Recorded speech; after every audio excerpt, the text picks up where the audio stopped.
Hey, everybody, it's Tuesday, March 21, 2023. I am your host today, Tchia. I'm going to lower this volume. No, that slider doesn't work there. Let's go check this other slider. But in the meantime, speaking about sliders, we got the slider master himself sliding into the scene, Jeff Grubb.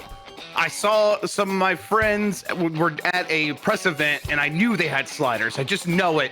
I need a press event so I can start eating sliders again. Give them to me. I'll eat them all. Yes. Happy GDC week for those that celebrate GDC. It's against my religion, actually, GDC. Oh, I understand. Thank you for giving me this time to speak about it, though. Yeah, of course. It hasn't been ratified to be a national holiday yet, but we're working at a city and then state level. That's right. You got to work from the downside up, bring it up. You bring to the city's attention. That's really going to move things, especially San Francisco. Exactly. As goes San Francisco, so goes the country, is what we always say on this podcast. Yes. We may have a housing crisis and a giant problem with unhoused folks and virtually everything. But let's go build a giant pool, huh? That sounds like a great idea. It's the stupidest fucking idea. Don't get me started on this. Anyway, speaking about pools, we got the wettest man in games media. Please don't be me. Oh, Mike. This is the first time I've ever prayed. They're both so sloppy and wet, though. Which one is it? I'm the least wet. Well, for that, it is Jeff Bakalar, the wettest man in games media. You will not find me in any pool whatsoever. But you skate on frozen pools, though, so it's like... Nope, I don't. That's not... It's the shallowest of pools. Yeah, I think it still counts as a pool, right? Because it's like... A puddle, I guess? Yes, for like pool. A snake. I don't know. Yeah, listen, okay. I'm glad you brought up ice hockey because last night, ladies and gentlemen, I and my team and I won our men's league championship. We are the champion for the 5th time in 10 years or so. We've done it. We did it. And it was a blowout. Huh? No more games? You're done? Well, no, the next season starts April 2nd. Okay, so all right, very little time off in between. Wow. Back to the summer routine of conditioning for 2 weeks, and then we're back at it again for another season. It's a big deal, but it was a blowout. Virtual Jam says 65 plus men's tournament. No, you piece of shit. Okay, it was less than that. Plus. 50 and over. Thank you. No. It was awesome. It was a blowout though. It was like 10-2, so it's kind of over before it started. But speaking about, it was a blowout a few times, I think. Yeah, I get my day with the cup tomorrow. I'll probably eat some cereal out of it. Speaking about, what position do you play, Bakalar? No, go ahead. Sorry, Jan. Speaking about 10-2, we got the tallest man in games media, Mike Minotti. Hey, how's it going? I'm Mike. I'm very tall. He's the big show. The Andre the Giant of games media. You ever see him? He's just all encompassing. Just very but also very comforting. Just like a nice big palm on your back. Just like, hey. Yeah, the trash can lid hitting you. Yeah.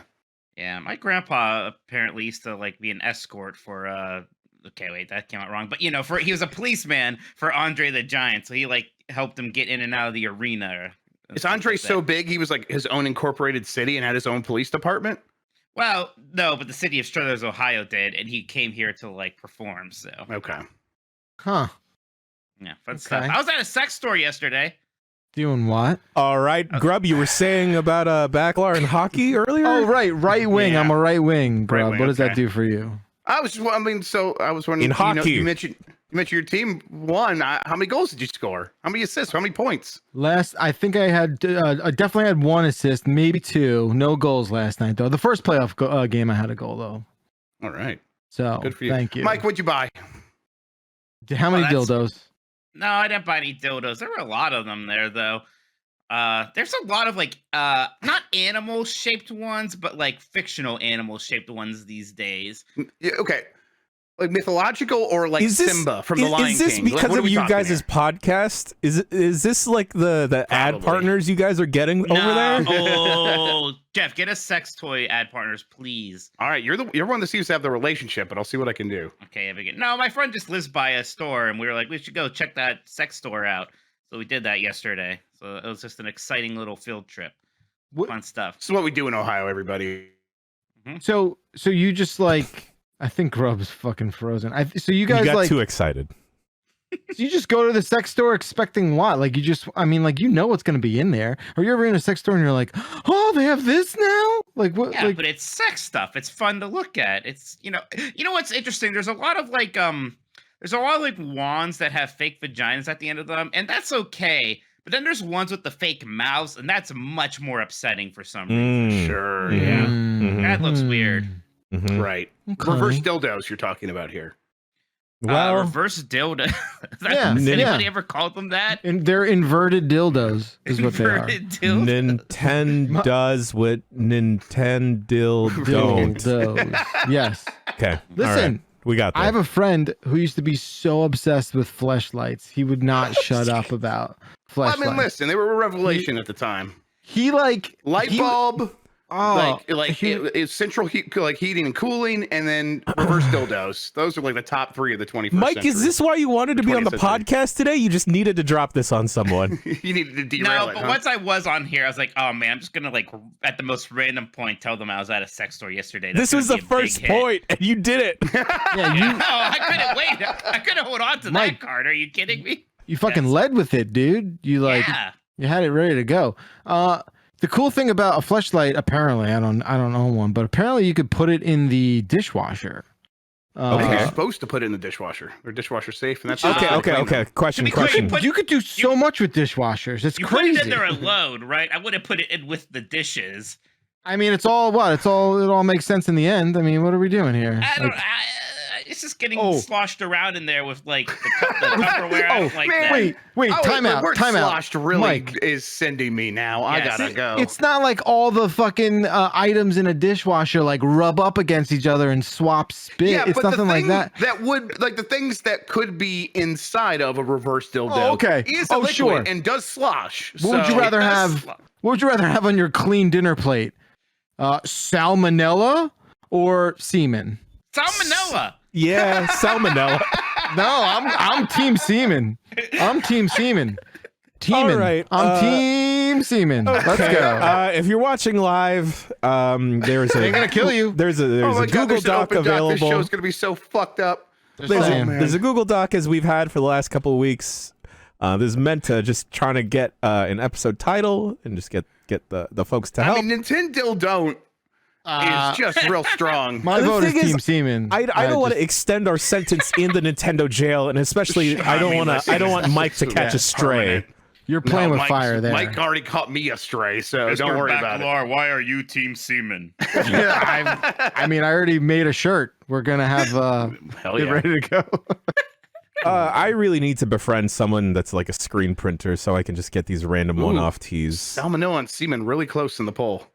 All right. shit. My question with putting a fleshlight in the dishwasher is, do you flip it inside out?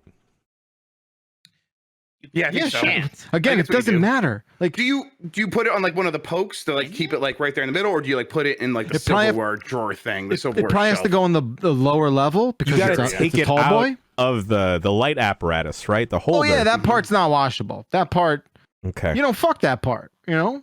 Okay. That's just I for mean, holding. maybe you don't. Yeah. That's just But- for the grip. You know. Come on. You throw away the wrapper there. I use all as parts it of the were. fleshlight. They all right? actually they had a lot of like fleshlight adjacent things there, but not fleshlights. I wonder if Well, that's 'cause too they- expensive That's a brand. name Choose brand thing. their distributors. Right, yeah, the that's patent, like- Yeah. it's, they were there 20 years ago. The patent's up now. Anyone Yeah. can make a fleshlight. anyone can fuck anything. Listen, speaking of cow dicks, I was at the vet this morning, and Marty, as you all know, had like literally all of his teeth taken out. And you smell And them. nope, still have yet to smell them, although they are within the walls of this house still. They're not going to smell. I actually asked the guy. He's like, why didn't you smell them? No. Everyone does. What's wrong with He you? goes, he's like, he said they put them in like peroxide, so they're all like clean and just like Oh, that's not ready fun. to be. They're ready to be jewelry as far as they're concerned. Okay. So anyway, he got all of his teeth out, and this was just a checkup to make sure his mouth's okay. And Stacy's like, "Oh, can we just give him his like treats now? Can we give him hard treats and food?" And he's like, "Yeah, go for it." She's like, "What about the bully sticks?" And he's like, "Oh, you mean cow cock?" And we're like, "What?" He's like, yeah, bully sticks are just cow dicks. Yeah. And I was like, Oh. I guess I'm not mad at that. I don't know. He's like, yeah, but he's like, I just feel like all my patients should know that they're just giving their dogs cow peen, is what he said. Pizzle is what they call them too. Right. Yeah, pizzle. this is like a strip of a cow dick. Oh, you know? that's sick. Honestly, at that that. looks delicious. It looks delicious. This one is a peanut butter flavored one versus your I love how regular you had that- default one. You know, For some reason, this is a strip of a cow dick is playing in my head to the tune of Californication. This is a strip of cow dick. Yeah. Doesn't even work. You know what? That doesn't mean my brain's not doing it, Mike. What do you want from me? Dream of cow Better. dick occasion. There you go. All right, that's much better. There here's you go. like Let's see. another a bunch of them. These aren't. So these are close to bully sticks, but these aren't the ones you teeth on. These are the ones you just eat. On the back, does it just say pizzle? Ingredients, colon, well, not colon, but the, grammar. So when I walk in a room and a dog just immediately sticks its nose right in my crotch, is it just because it's hungry? Is that what's happening there? Because that sucks. No, that's actually like essentially their handshake. I mean, Yeah. like that's just how they're like, When I pleased do to it, I meet go to you. jail. All Oh, right. this Yeah. is esophagus, not pizzle. Oh, I got pizzle. I got pizzle out the wazoo. Is what I got. Yeah. You guys are Again, gross. Anthony Kiedis lyrics, basically. This That's is not it. esophagus. This is If you, pizzle. it's true. All Red Hot Chili Peppers songs make no sense. It's just for rhyming. Yeah, That's it. exactly. Like that's the only thing that happens in a song. All right. Well, after that engaging intro, immediately derailed. We're all looking for the guy who did this. We're all looking. I just want to get Coming back. I just want Mike to give a toast or a speech at a social gathering that I put on. Like, hey, next PAX we go to, let's also get Mike to come along, and he'll do the opening remarks. Oh, I Yeah, love in it. a hot Yes. dog costume. We'll rent him a tux. Yes. Yeah. Oh, yes. Oh, please. Yes, I need all of this to happen. And Just so you know, Salmonella won. Okay. 41 What's to 39. So it's not like Yeah. it was a blowout. It wasn't like your hockey game. Yeah, but I Hey, also that's voted for true. Salmonella because I didn't read I also the, voted for title. Salmonella I got too. So if we're confused. just counting the Alright. audience, it's tied 39-39. Must suck. Yeah. the problem with these episode titles is that I have to think about, like, is this going to play right with our ad partners? But that's all right. Sure. That's What ad okay. partner doesn't like salmonella and semen? Maybe with that other one we got, Jed, but I don't know. Oh, man. Fire Emblem Engage, Mike Minotti. I saw an MM there, and I'm assuming this is you. Oh, this is me, yeah. Is that Yeah. why you like Mega Man? Because it has the same initials as you? Oh God. No, but I have thought about that. Isn't that neat? Is that why you like Mickey Mouse? Oh, shit. No, don't. Oh shit! Like you're just Oh my realizing God, it's that. all connected. Come on. Oh, what else has MM on it? I don't even know. M&Ms? Meghan Markle. It's, Marshall You know- Mathers. people Yeah. don't know this, but Mike Minotti, big Meghan Markle fan. Yeah, Yes. yeah, huge. No, but yeah. Basically, I want to talk about this because I almost gave up. I was almost done with Fire Emblem Oh. Engage. I got mad. There's this mission in the middle of the game. I guess maybe it's a slight spoiler, but the whole point of that game is that you get the rings and you summon the past Fire Emblem people. But like when you equip a ring to a character, it makes them a lot stronger. They get these extra abilities. It's this whole thing. There's a plot point in the game where you lose all your rings and you're just significantly weaker after that. And, it's like, okay, well, now you're going to get some new rings. And I know I'll get those rings back eventually. It's just weird for an RPG to, like, institute such a strong power reduction. Like, the whole point with RPGs in general is, like, you're always getting stronger. You're always getting stronger. And then just all of a sudden, like, wham, much weaker for a while. And it just really threw me off. And then I pretty shortly after that did some optional mission where I had to like fight this archer in this big field, and she had this like ability where she could just do a super long range attack that can one shot an enemy or one of my characters wherever.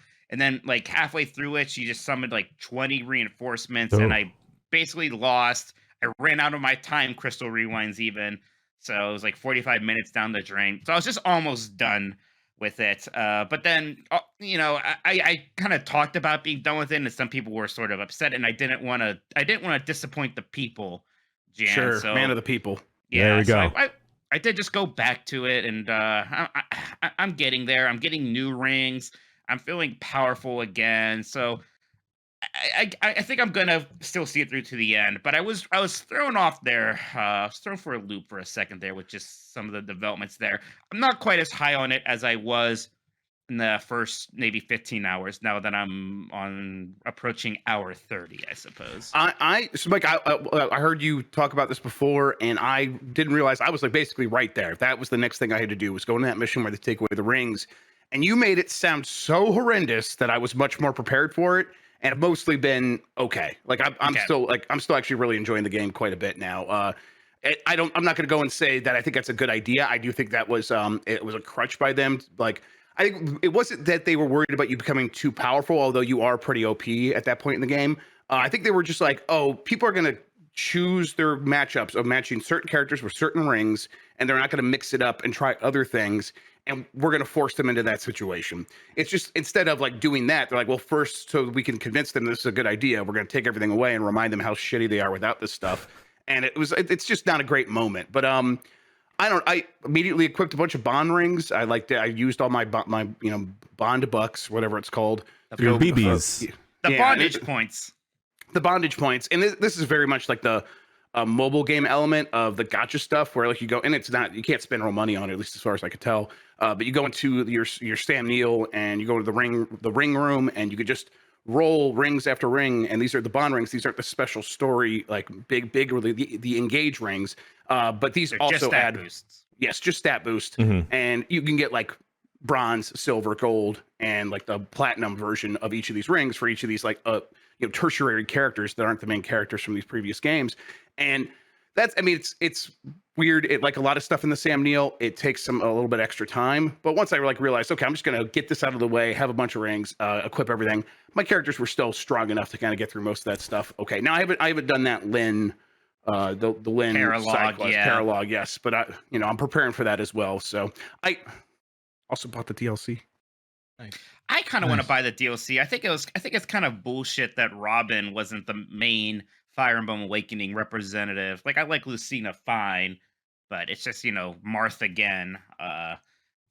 Yes, and then of course they're gonna make me pay to get my Robin fix. But right, and that's like you buy it, and the first thing they give you is a bracelet, because the rings are all in the main game. The bracelets are in here, and one of the bracelets has the 3 characters from 3 houses. And they're all these sharing. sons of They're sharing bitches. they're sharing the bracelet, and it's really cool. Like they take turns being the main thing in there, and that gives you like a power that you could do pretty much anytime. And then once you engage it, you get this power where it's like they are all 3 going to do their attack back to back to back, so you can pretty much one hit anything, which was true earlier in the game, and then that sort of waned off as later in the game. Like you were like, okay, even if I use the really special move from one of these characters, maybe Alir, the main character, he could take out anything in one hit, but not many other things can do that for the most powerful enemies. This thing definitely can, but you're paying $30 to get that. And then there's a bunch of other stuff in the DLC, but it's and there's like another season yet to come.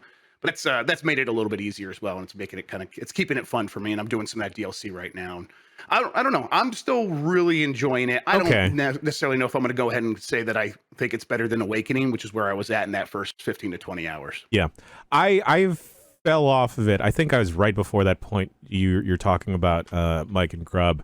I think I just couldn't really get engaged with the story, just because of I didn't even care about how anime it was. Like that the cheesiness I love. It's bad. Yeah, but I eat that stuff up. But I think it's more so like the social aspects of like with everyone else. I couldn't really get into of like, I don't really care about our existing relationships, and I don't really have the same reverence for a lot of the older Fire Emblem games. So I don't give a crap about Marth. And that's what kind of pushed me away from it.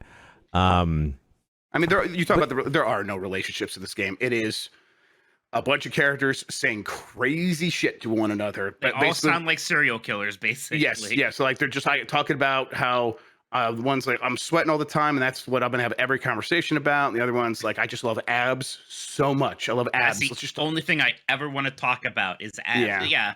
It, like at first, like the first 10 hours game, like, maybe this is so cheesy, it's almost entertaining. Yeah. But in hour 30, it's like, wow, this stuff is actually getting annoying now. And also, I just skip it now. I'm skipping it yeah, now. but it's it's like it is one of the differences between, well, this is what's going to get me through to the end. Is normally at this point I am invested in the story, in the characters, Right. and I want to see where it's go. I know where this is going to go. Good guys are going to win, lol. And then there's really nothing else, even at this point, that I can possibly imagine happening that would be interesting along the way.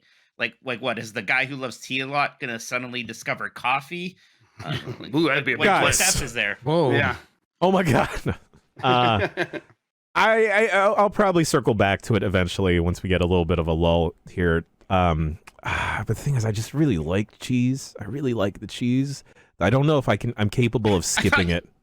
I thought you were saying you like cheese a lot, as if you were a Fire Emblem Engage character, and that's your one personality trait. 'Cause that would be a thing. Please, that'd be Dan. Dan would be all about That's cheese. True. God, yes. Yeah, we should always sign each other what our one Fire Emblem Engage personality trait would be, and it's the only thing we ever talk about. Okay. Yeah. All right. We'll go around the room, and then you just pick a person. All right. I'll pick Bacalar. Hats.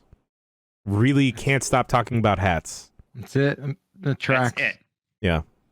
I mean, Good. it's pretty clear that Jan would be coffee. Yeah. I think it would be. I mean, and I would be interested in that. I would want to have those support conversations. Or with Jan. gambling. Or gambling. Oh. Yes.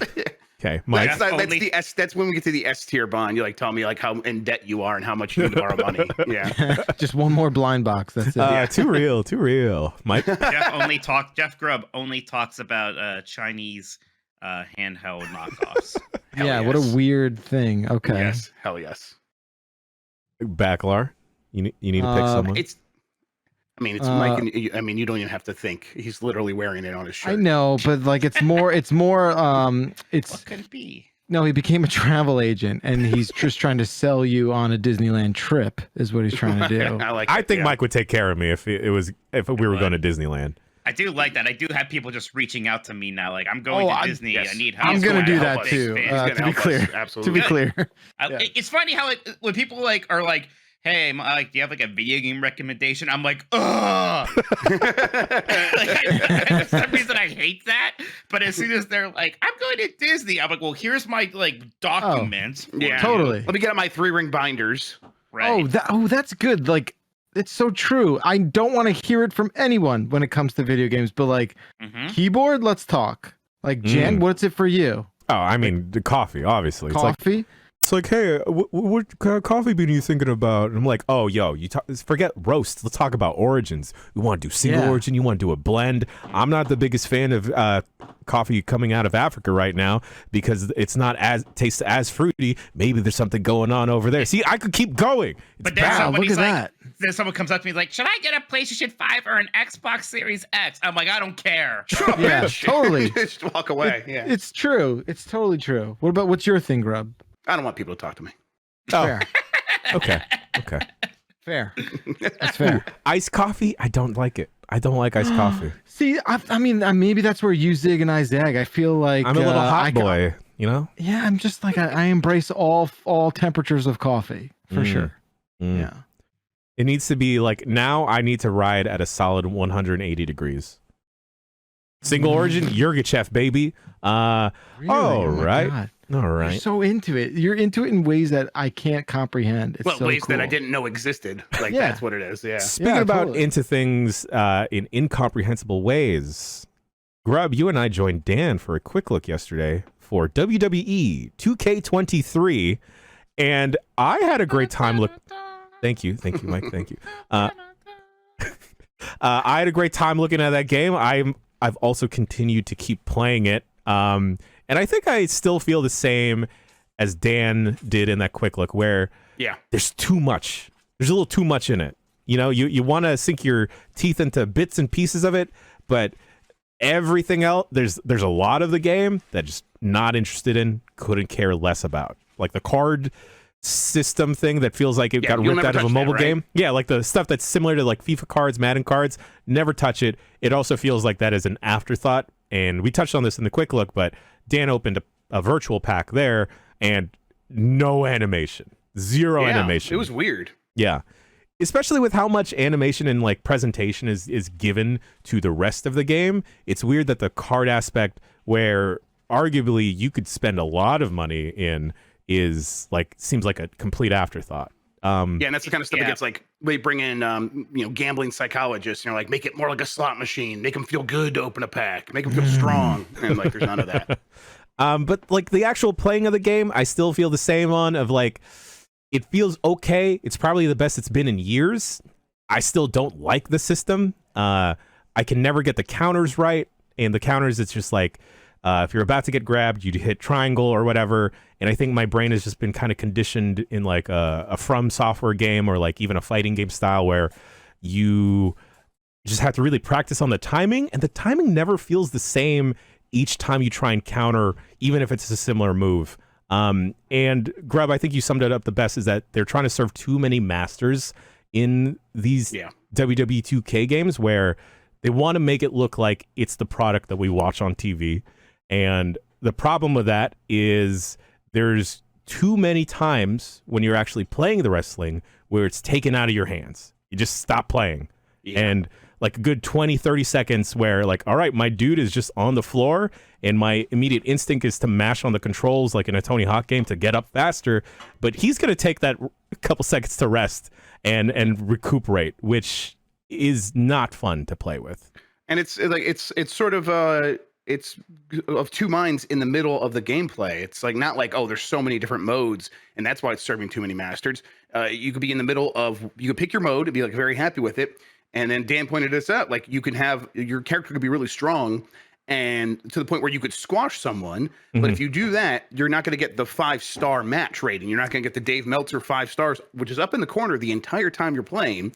So it's like you're incentivized to put on a good show. But there's in this mode, there's no, it's not presented as if this is a show, or that it's scripted. It's presented as a sport. And it's like, so what should I be going for here? There is no one answer to that. You're supposed to just kind of pick the lane within this lane, and that's I think it's a fault of the game. But at this point, this is well trodden territory. I think it's just very noticeable because now people are wanting to play the game because some parts of it are pretty good now. Yeah, and it's weird because I feel like, I haven't checked out Madden in a while, but I did check out like the latest NBA 2K game, and it's just like, all right, that is a condensed basketball experience that is arcadey enough where I'm not being judged on a bunch of different extraneous factors that will hamper my experience further down the line. I can still play basketball and be an overpowered Steph Curry shooting from half court and then hitting the ball boy in the face. I love that clip.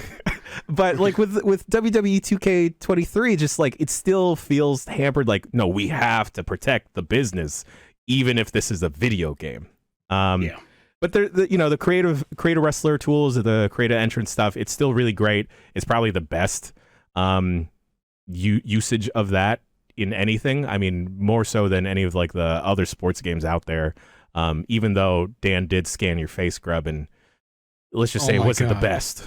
I'm gonna say that it wasn't given the tender loving care that this face deserves. I'm gonna just go out there and say I'm gonna criticize Dan and his workmanship there. But he's so tall. Yeah, his work rate. Dan's work rate everywhere else, great. Recreating you? Yeah.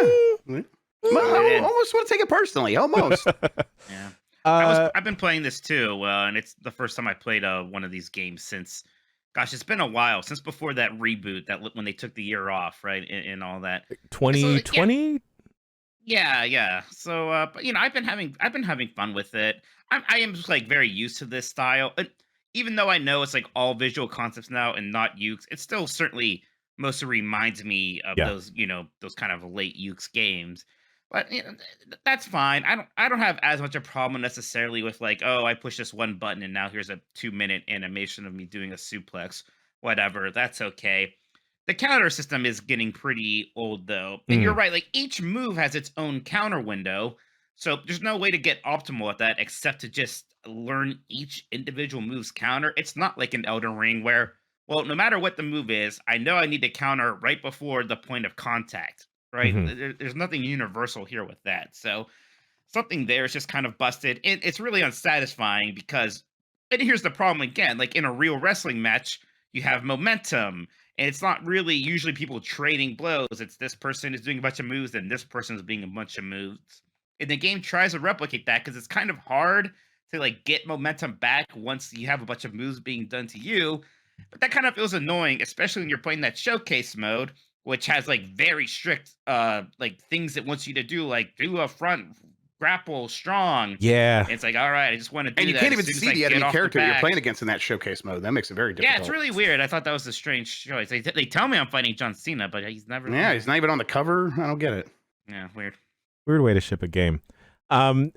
It's I think the God, there's so many different management or GM modes. Well, there's really just two, but I forget which one. I am. Yeah, but it's wild that there's two. What is it? My management, my WWE universe, my schlippity schlook. Yes. I love that there's a whole career that I didn't touch at all, and that Dan really went into, where you are an indie wrestler named The Lock, which is perhaps the worst wrestler name, maybe. It's great. And Shawn Michaels takes away your like original name and gives you your new shoot. And he tells you like, this is just what we do in WWE. It's just what we do. It works. Yeah. Also, we don't know that sneeze in front of Vince. Like, apparently they make a reference to that. I'm like, what? Okay, oh wow. Weird. Yeah. But I am more so into the one that Dan is not into, which is the more management style, like week to week. You're setting the price of hot dogs at the vendors, right? Exactly. Yes. If you are like roller coaster tycoon fanatic and you really liked the aspects of like, I'm gonna set the cotton candy and hot dog prices to this, gate prices will be this, and we're gonna have a good park. It is that. And then you're competing against AI. You get to choose who your GM is. And you just get to have a fun little show and do that week to week. Thing is, I said it in the quick look and I'll say it here again. I think it'd be better served as a mobile game. Like, I would check that shit constantly. I don't know what the monetary gain for them would be.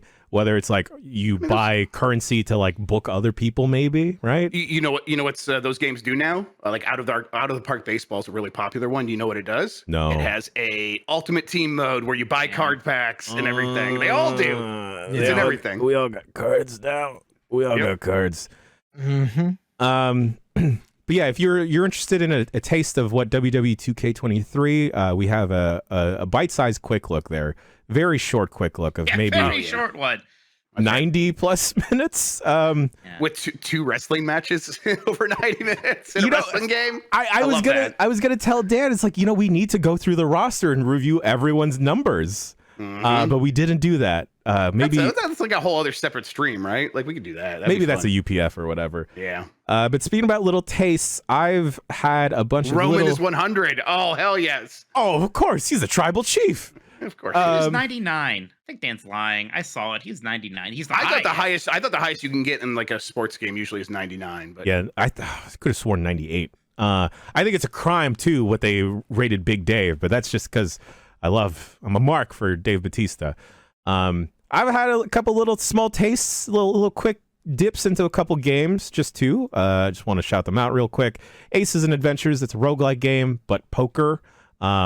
It's real interesting. I've played it for about like an hour or so. You create a deck. It's a roguelike, but you are playing the game by playing poker. So your poker hands will ultimately affect how you are handling your little individual encounters. It's reminding me that two things. One, I'm bad at poker. And two, part of the appeal for me, at least, of poker is the social aspect. And why I don't think I could ever really enjoy like online poker because there's no reads, like there's no excitement no, there's reads, but I get what you're saying. There's no, face-to-faceness. Yeah. I think I like the face-to-faceness of real life poker and just seeing how bad some of your friends are at lying or bluffing. Another quick little bit is Have a Nice Death. That was called Aces and Adventures. I just want to make sure and Adventures before I add it to my Steam Deck. Okay, cool. Aces and it runs great on a Steam Deck. I mean, it's a roguelike. Downloading it literally right now. Oh, you remember Poker Smash? You guys remember Poker Smash? Oh yeah, Poker Smash. I think it works on Xbox backward compatibility. So I got it out and I was playing it the other day. That game still rules. Have a Nice Death is another neat. If you like Hollow Knight, you'll definitely like Have a Nice Death. I believe we looked at it on a UPF. Maybe we'll look at it for a quick look or another UPF. It looks really nice. Like animations in this game, absolutely great. The problem is, I don't think I can play another one of these right now because I'm way too into Dead Cells Return to Castlevania. And then the way that just Dead Cells just happens to sing, I just can't quite get into it. But Have a Nice Death, it looks really, really, really pretty. We'll probably look at it maybe on a UPF in the near future. But speaking about the near future, something that is coming out real soon. Jeff Backlar, you've continued to dip your toes into this game. This is why you're the wettest gamer. It's because this game is so wet. It is wet. I forgot how wet it actually is, especially when it starts raining. Resident Evil 4.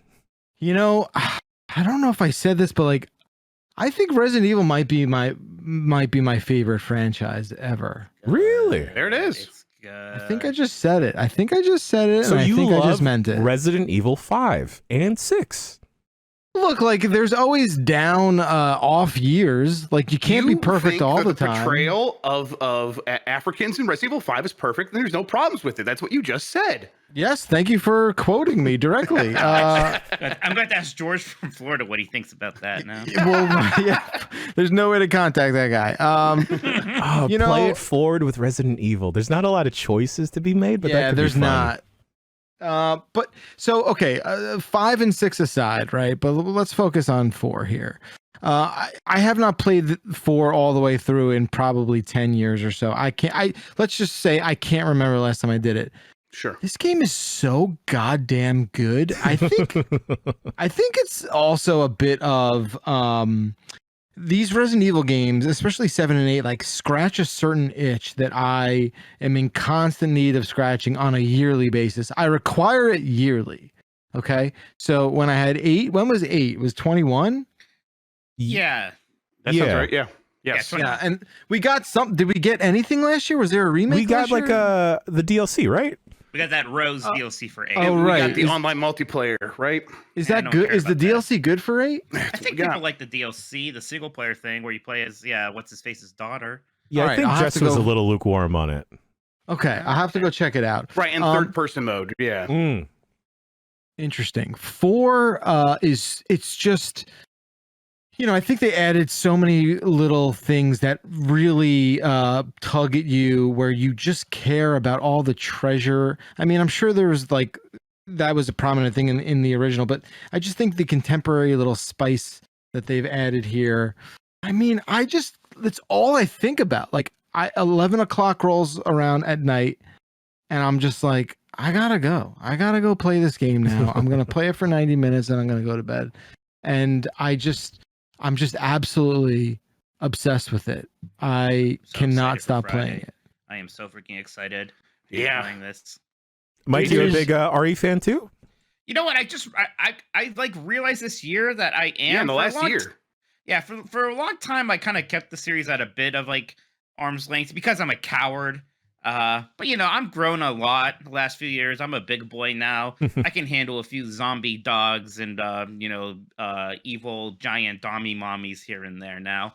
So yeah, I played Resident Evil 8, really like that. What I played the Resident Evil 1 remake Oh, that came out for GameCube forever ago, and it's like on Steam and stuff. I played that a few months ago and absolutely loved it. I can't believe how good that remake still is. And again, that originally came out for the GameCube, and I Yeah. still just thought that. And after that, I went back and just played the like original Resident Evil 1, the director's cut on just PlayStation, and still like that a lot. So yeah, I'm like super excited to play this. I did play 4 back in the day and liked that.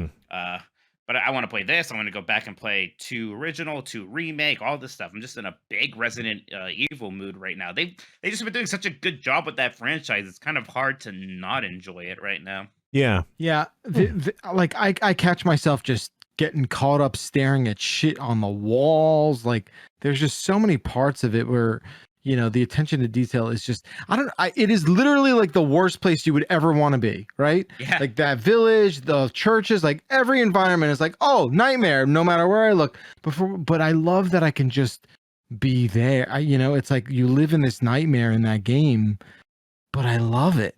I don't know what that says about me.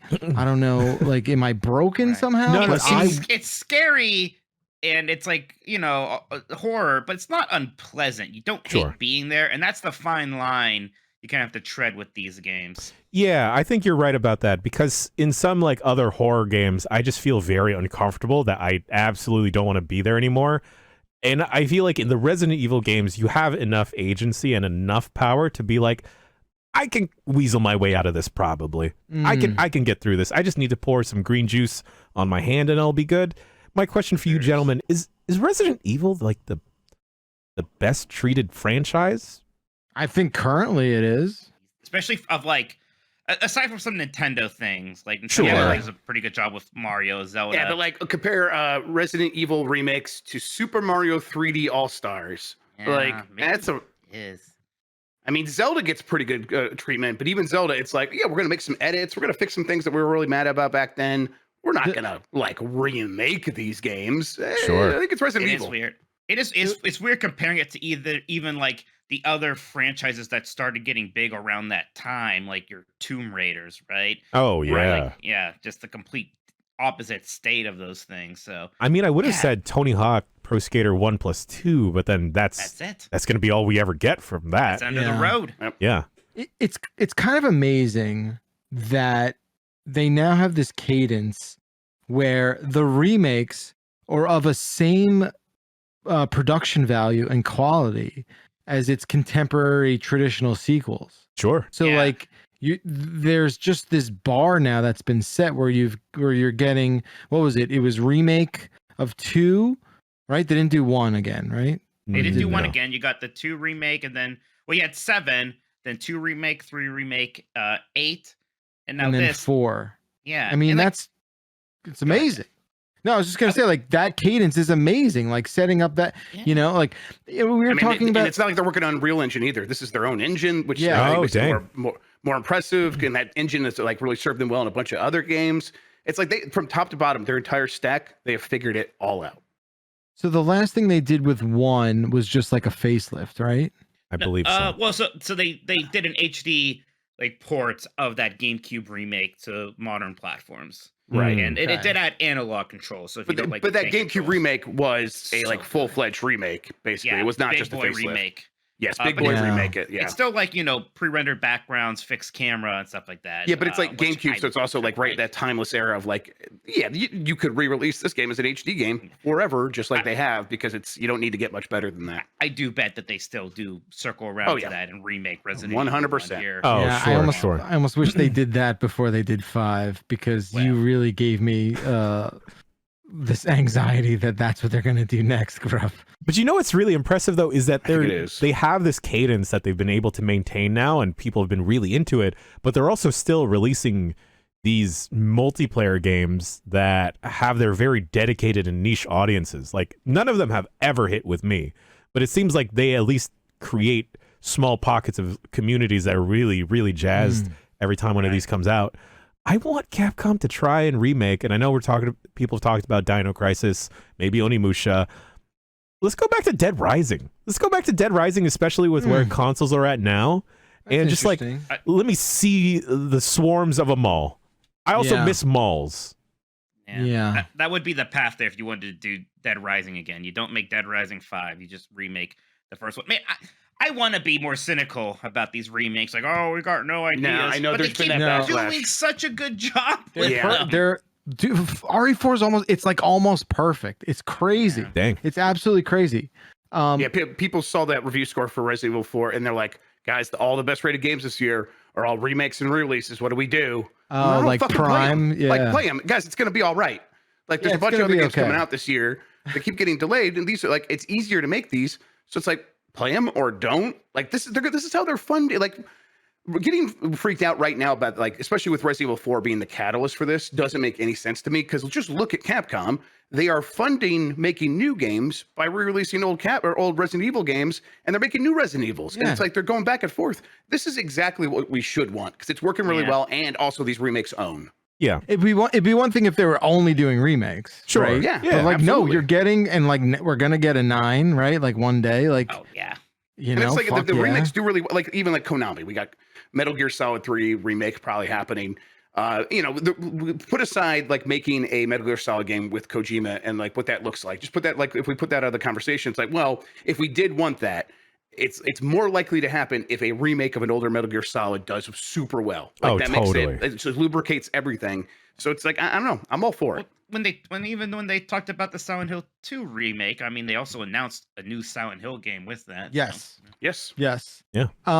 The only, I guess, if they decide to do 5 and they called it like Resident Evil 5 fixed or something like that, where like they just fix it They'll edit it, and they you will. know, Yeah. and just make it like fun and good. Right. Well, I wonder if they'll do that, or so like if that's the next one, right? Then it would be that kind of.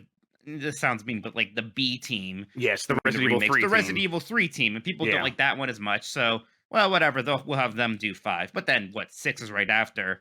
So I do hope that they do Code Veronica first, or maybe even Resident Evil 0, and then you can Zero. I think Resident Evil is 1. the secret right one to do next. I think Resident Evil 0 I like that. They do That'd 1 be after cool. 0 makes sense. We talked Dino Crisis, Dead Rising. Do you think they get into like that other 360 generation era of games? Lost Planet, baby. Let's go.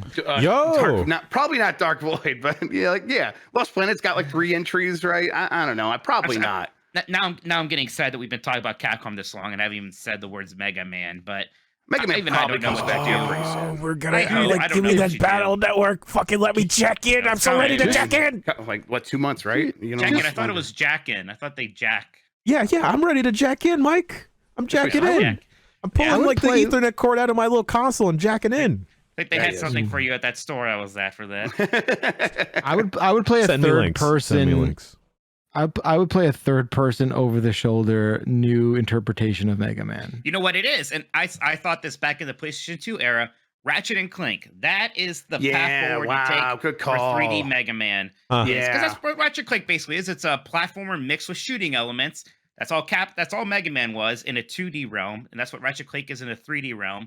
So That'd be cool. either do the Metroid Prime kind of thing, which maybe that'll work, but I was always shocked that they didn't just say, we'll just kind of copy Ratchet and Clank and turn that into a Mega Man experience. But That is Dark Illyrian in chat is going the exact same place my mind went. Mega Man Act Zero. Like, make that Bomberman game a Mega Man game, and really just let's have a good episode of Blight Club. There was that canceled first-person Mega Man X game that kind of like had that vibe to it, like it was edgier and whatnot. But maybe it would have been fun. I don't know. Honestly, Frantic Finesse shouts out 2 things: Okami and Beautiful Joe. Beautiful of course, Joe. Oh my gosh. Beautiful Joe. Let's I go. mean, come on. Like, is there something like rights-wise that's tied up Beautiful Joe, or is it just like another thing of like I think interest? They played it out, right? There was quite a few Beautiful Joes pretty quickly, and then they saw diminishing returns. So they're like, all right, we're going to back off of that, and maybe we'll get back to it one day, and that one day hasn't come. But I think, I don't know, after seeing Hi-Fi Rush, I'm like, hey, maybe y'all should be making a Beautiful Joe game. Yeah. And looking at that tech as inspiration, a new one. Let's do a new one that looks that good. Yeah, I played through this all the way through not too long ago because I'm the GameCube guy. Still a very good game, still really fun, still feels completely like play. It basically feels like you could have released that game today. Yes. There's nothing about that feels dated except for maybe the difficulty. They probably wouldn't make it that hard anymore. God, what a fun game!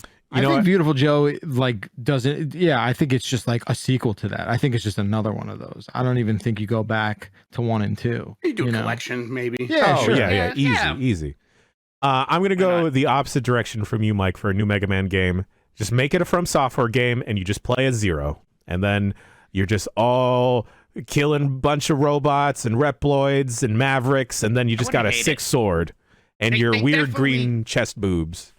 They definitely need to do something with Mega Man X. Like classic Mega Man's my favorite, sure, but we had 11 not too long ago, which I really liked. But and even before that, we had some other things. They haven't done anything with X in a very long time. Although I really like Proto Man. I love Proto Man. Proto Man had his own game. He has a shield. That's kind of From Software-esque. Shields. Everyone loves those. Yeah. There's God. Yeah, just do a bunch of stuff with Mega Man. Just put Mega Man in everything, please. I also kind of feel, since like everyone is talking so fondly about Resident Evil 4, I low-key feel kind of bad about the Dead Space remake, because I feel like it's getting its lunch taken away in like this whole hype cycle of RE4. But I think it probably got its flowers, right? And it seemed to do very well. Yeah. but but quite honestly, head to head, like RE4 just sort of, yeah, it's a totally different ballgame. I also think Dead Space really benefited from a redux, but like game's not that old. Not to say I loved it, I played it, like it was great. But I don't think fundamentally there's that much of an impact due to its remake. Sure. Whole console generation newer than Resident Evil 4. But hey, if you want to feel bad for something, feel bad for the Callisto Protocol. No, it's okay. Yeah, let me cry you a river here. Before we get to the game of the week, we got a potentially another wet game that Jeff Bakalar, Jeff Grubb, if you'd like to tease real quick. Oh, I can't confirm whether or not it's wet. This is neither confirming nor denying that the game. I'm under the assumption that it would be wet. This is under a wet embargo. Redfall. Dan and I played Redfall a couple weeks ago in New York City. Dan barely got there because he doesn't know where he lives. But nevertheless, we played it, and we'll be posting a video tomorrow morning that will cover our impressions, thanks to the support of Jeff Grubb. So that'll be fun. The video kind of getting ready to go in the hopper. It's going to be going up. It was a good conversation. They had they kind of covered, I think, a couple of interesting angles about how they feel, and that's all we could say until tomorrow. But definitely check out that video. I'm really interested in that because I do not know what to think of Redfall still. I think this video is going to be it's going to help. It's going to help, and then I think I think everyone is pretty much just going to have to wait until we can play it. And that's kind of still where I'm at. Okay. Any other little tidbits or other games y'all want to talk about before we get to the game of the week? I played a porn version of Dead Cells on Steam. Well, porn. That's what's gross. it called? It's called. I can never remember. What's it called? And do you have a link? Adventure. Let's see. You got a code for this? Scarlet Maiden. Scarlet Maiden, and it's basically just Dead Cells. And I was like, I always see these things on Steam, and I have the press account, so a lot of times I'll just add them, but I almost never play them. And this one, I'm like, I'm gonna play this. Basically, it is just Dead Cells. It's a procedurally generated thing where you're unlocking weapons by going in the world, and you put the soul points in there or whatever. But every time you get to one of these little upgrade shrines or whatever, instead of just opening a chest, it's basically you're a buxom lady and she pulls out the thing's wang or other genitals and has sex with it for about 10 seconds and then moves on. It's all pixelated. It's not. It looks a lot, honestly, like a really cheap version of Dead Cells. But I was like, oh man, it's just explicit sex here. This is just on Steam. I'm like, I guess I knew it was out there, but for a long time I was operating under the assumption that it was they'll have boobies and stuff in games, they'll do that, but all the hardcore penetration stuff is nope, it's just on Steam, just straight up there. Are you watching are you looking at it on Steam? The Jan's face. Look at his face. Yes, right. It's making a brown man blush, everybody. Look out. Thank God my partner's not behind me right now. You did a real quick check. That was awesome. You guys. Listen. Yeah, don't worry. My kids I played this on the Steam Deck in the privacy of a corner beanbag. Don't worry, we're all good. It's graphic, and it's just and then I looked. There are a lot of these games. This one's actually pretty high quality in terms of its visuals, though. So there's animations going on there, man. That's just it's happening. Well, it's so on Steam, they will hide most of the stuff behind one layer of clicks, but you click on Steam into the game, and it's just gonna be there is a butthole bouncing at your face right there immediately. It's okay. So if anyone, Scarlet Maiden, if everyone's trying to catch up with the rest of the class here. Oh my God! Good look at it. Yeah, Scarlet. No one put this on the Google Doc. Positive. It's actually a pretty boring game after a little bit. You see all the animations, and you're like, well, what's next? Give me something else here. And then there's not much. It's still in early access, so there's more than enough time to. Well, I guess I'll check back in on it. I'll keep everyone apprised of the situation. It's you could just straight up porn on Steam. I'm not complaining. I'm just kind of listen. I'm just reporting the facts for people here. All right, that's what I'm doing. You know what? Really, okay. Hey, let me tell you. I don't know if I should share this anymore. Backlar, what were you gonna say? No, I was just gonna say it looks good. It looks well made. It's well made for one of these, without a doubt. I have played other ones about a year ago, and they were much more crude compared to this. So is that Is that? It looks like. Is that Link? There's definitely They got Link. a license from Nintendo. No, There's no. there's Like I'm saying, is it supposed to be Link? There's definitely a Link stand-in, yes, and I can't remember what the sex act you do with that one is. Is it just? Oh, I could tell you. It's Is it just a fellatio or No. what? I can't Is that remember. the one you fisted, or is that somebody else? Oh, It's a- you definitely have just like fisted giant plant thing. Yeah. it's like a Well, behind with the it's a giant behind ass. procedure. Okay. Yeah. Yeah, I mean, it does it all. The game's got it all. All right, like you're paying your good money for it. They're gonna give you it all.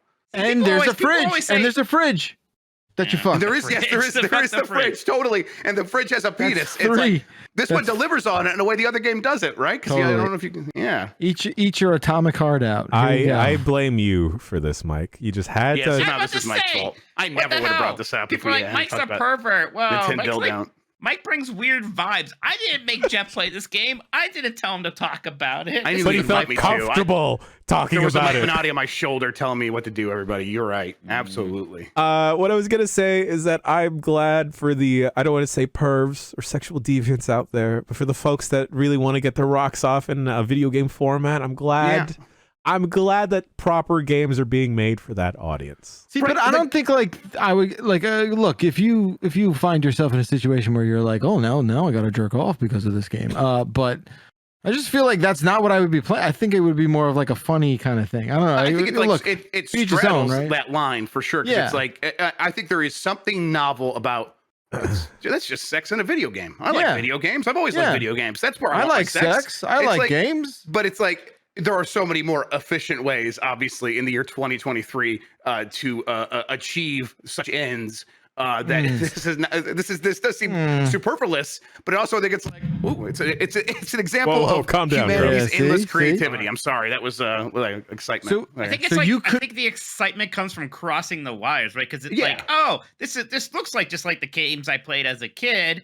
But, Yes. but whoa, there's just randomly sex there. It almost feels taboo. Right, that's why, like on Pornhub, like one of the really popular categories is always like Minecraft characters, Roblox characters these days. It's what are you talking about? And then you go look, and it's like just animations of those characters from the games, and it's like it does visually, it's not much. They're just literally just blocks, but it's like it is crossing those wires. And so, okay, fair enough. It is stuff that people this audience has grown up with. That Yes. there's like, oh, I have this weird attachment to Steve from Minecraft, just like how I have a weird attachment to Gadget from Rescue Rangers. There it is. That's right. Exactly. They have I mean- a new statue of Gadget in Disneyland. Yes, They kinda Mike, but it's redid in that coaster. Toontown. I can't go to Toontown. Not with what he has in mind. Gotta plan like a quick vacay to LA and just check it out. Hey, Dan, Jan disappeared at our thing. Where'd he go? I don't know, man. Check the We were Gadget supposed to go to statue. Nintendo World. He wound up in Disneyland. All right, let's get to the game of the week, which is a radically different game than the game we were Yes. just talking about. That Oh, boy. game of the week, Tchia. Jeff Grubb, this is probably one of the most wholesome and most pleasant video game experiences I've had in a very long time. Yeah, and it does a really good job of making that vibe feel substantial. It's not just we're going to go for cheap, easy vibes because that is it's easier to accomplish that than to build a world that is filled with all these other things. It's like no, they knew this is what they wanted, and everything they're doing serves that idea. For me, it feels very much like a summer campy vibe. But that's me bringing my like childhood, my like what I associate with running around the woods. That's what I associate with this. For this game, it's just the game's culture where they're bringing this from New Caledonia. And we talked about this a little bit last week, but I've since played a lot more of it. Yeah. It's a game that it plays a lot like Breath of the Wild. It's very much free form a lot of the time. It gives you objectives, but a lot of times you're going to get distracted from those objectives. And yeah, I think for a game like this, it's best to just kind of give an anecdote. Right before today I was playing, Mike was trying to get some information from me, and I'm like ignoring him because I'm playing this game and I'm getting really into it. Where I'm trying to find pearls, which I know are going to be in the ocean. They're going to be in like little clam shells, but I don't really know where to look for them. And I'm like not necessarily trying to like figure that out like super hard. I'm sort of letting that just like guide me until I find something that distracts me. And then I actually hit Y, I think, on my to bring up another map that I had collected by talking to someone. And this is a hand drawn map that someone handed me. And one of the things on the map was this rock outcropping. And I literally, it was amazing. I look up from the map in my hand that I've had this entire time, and I look up, and the rock outcropping that's in this drawing is literally right in front of me. And it's like this very distinct shape. So I'm like, oh, this isn't just like, oh, there's a million of these on the island. No, this is where I'm supposed to be. So I'm like, okay, the little map is showing me go underneath that rock outcropping. There's gonna be a little treasure there. I was just over by that rock outcropping. I didn't look under in this little spot. When I got over, I'm like, oh, it's like, it is just right there. There's a little treasure chest. And I open it up. I get some mask, and then I get another piece of map that takes me to another place. And it's like, okay, actually, if you go from here to this rock outcropping and you go around the corner here, there's a little cave, and you turn your flashlight in the cave, and there's going to be another treasure chest in there, and it's going to have another map. And now I'm like on this little quest, going from one treasure chest to the next, and it's not giving me waypoints on the map. It is basically just saying, here is something on the map, very much like Breath of the Wild again, where you're going to look at the map and you're going to decide where to go yourself. And if you see something interesting, another piece of information, like these hand-drawn maps, well, that's going to like, okay, so now you're going to learn this world in your head and start being like, okay, I'm going to go to there. And I'm like, okay. So on this new map, it's saying this like little island in the interior of the island in a lake. And I'm like, oh, I just saw that on the map. I'll go there. I'll go check it out. And here it's like, okay, the thing is locked. I don't know how to open it. And so I start like exploring, and I go underwater. I discover an underwater cave, and I discover a new song for my ukulele that enables me to breathe underwater for a really long time. And it's just one thing after another. And then I look at that little map again. It's like, oh, if I pick up a crab, I could take the crab back to the treasure chest, and I can inhabit the crab, because that's one of the moves you have here, is you can possess any animal and like to have their power. I can use the crab's little pinchers and pitch open the chains on the chest, open it up, get the thing inside. And now there's a new piece of map that I'm going to. And it turns out I had actually already been to the place it was telling me to go, because I was just exploring. And it's like that little sequence of events for me is so enticing and so much fun. And it's so much what I come to video games for. And this game just nails it. It is made by 9 people. It feels slight in some ways. And in some ways, it feels massive. It's like, this is not... I think the best game comparison probably is a Short Hike, which is a Mario 64 little indie game sort of thing where you're climbing to the top of the mountain. That's a 45-minute game. This one apparently is like 15 hours, but it's just, you're going to get lost in it, and you're going to wander around, and then you're going to do stuff like you're going to come across a little town or a little village, and the people there are going to be so charming and so wholesome, and it has this vibe of something that's like, you know, in my life, I like work from home and being in my basement all day, that I feel like I've like have no attachment to. It's like this communal sense of like, oh, this child just wandered into our village, but they're from our island. We're going to feed them. And it's like, oh, this is so sweet and so nice that I want to keep spending time in this world. It's really well done. How are you finding it, Jan? I kind of like the no pressure aspect of just being able to explore. You know, like Miyamoto would talk a lot about like his inspiration being like being a little kid running around the woods. And I feel like this really takes that concept and just like, you are a kid running around in the woods. And it's, I wanted playing it before I checked out the quick look that you and Dan did.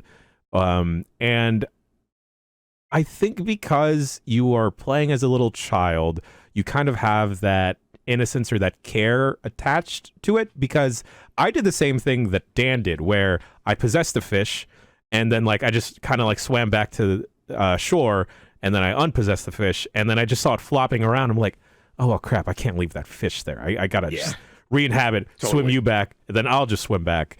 A game that is actually reminding me a lot of is Grow Home. And just like with Grow Home, like, yes, there was the objective of being able to climb higher and higher and just upgrade your little robot boy. But here it's just like, I kind of just enjoy just climbing around, just exploring a little environment, and then just busting out that glider, baby, and just like taking in the environment, just like zooming around.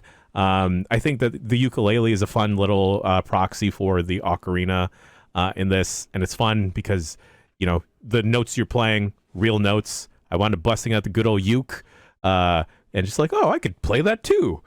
Nothing special happens. And there's little moments in these towns where you'll meet a character and they'll start singing and you can play along with them. And there's these little, you know, note highway segments, basically. And it's like, oh, I'm just playing a song. And it's, again, so sweet. My one critique of the game, I wish I could play it on my Steam Deck. That's literally it. I'm gonna work on getting it working tonight. Now that it's like getting out there, I bet people are gonna have solutions. I didn't look into it too much, but I even tried to like stream it from my PC to my Steam Deck, and this is my problem. I have the ultra widescreen here, so I think when it tries to like start up, it's like, this isn't gonna fit on your thing. Let's just give up.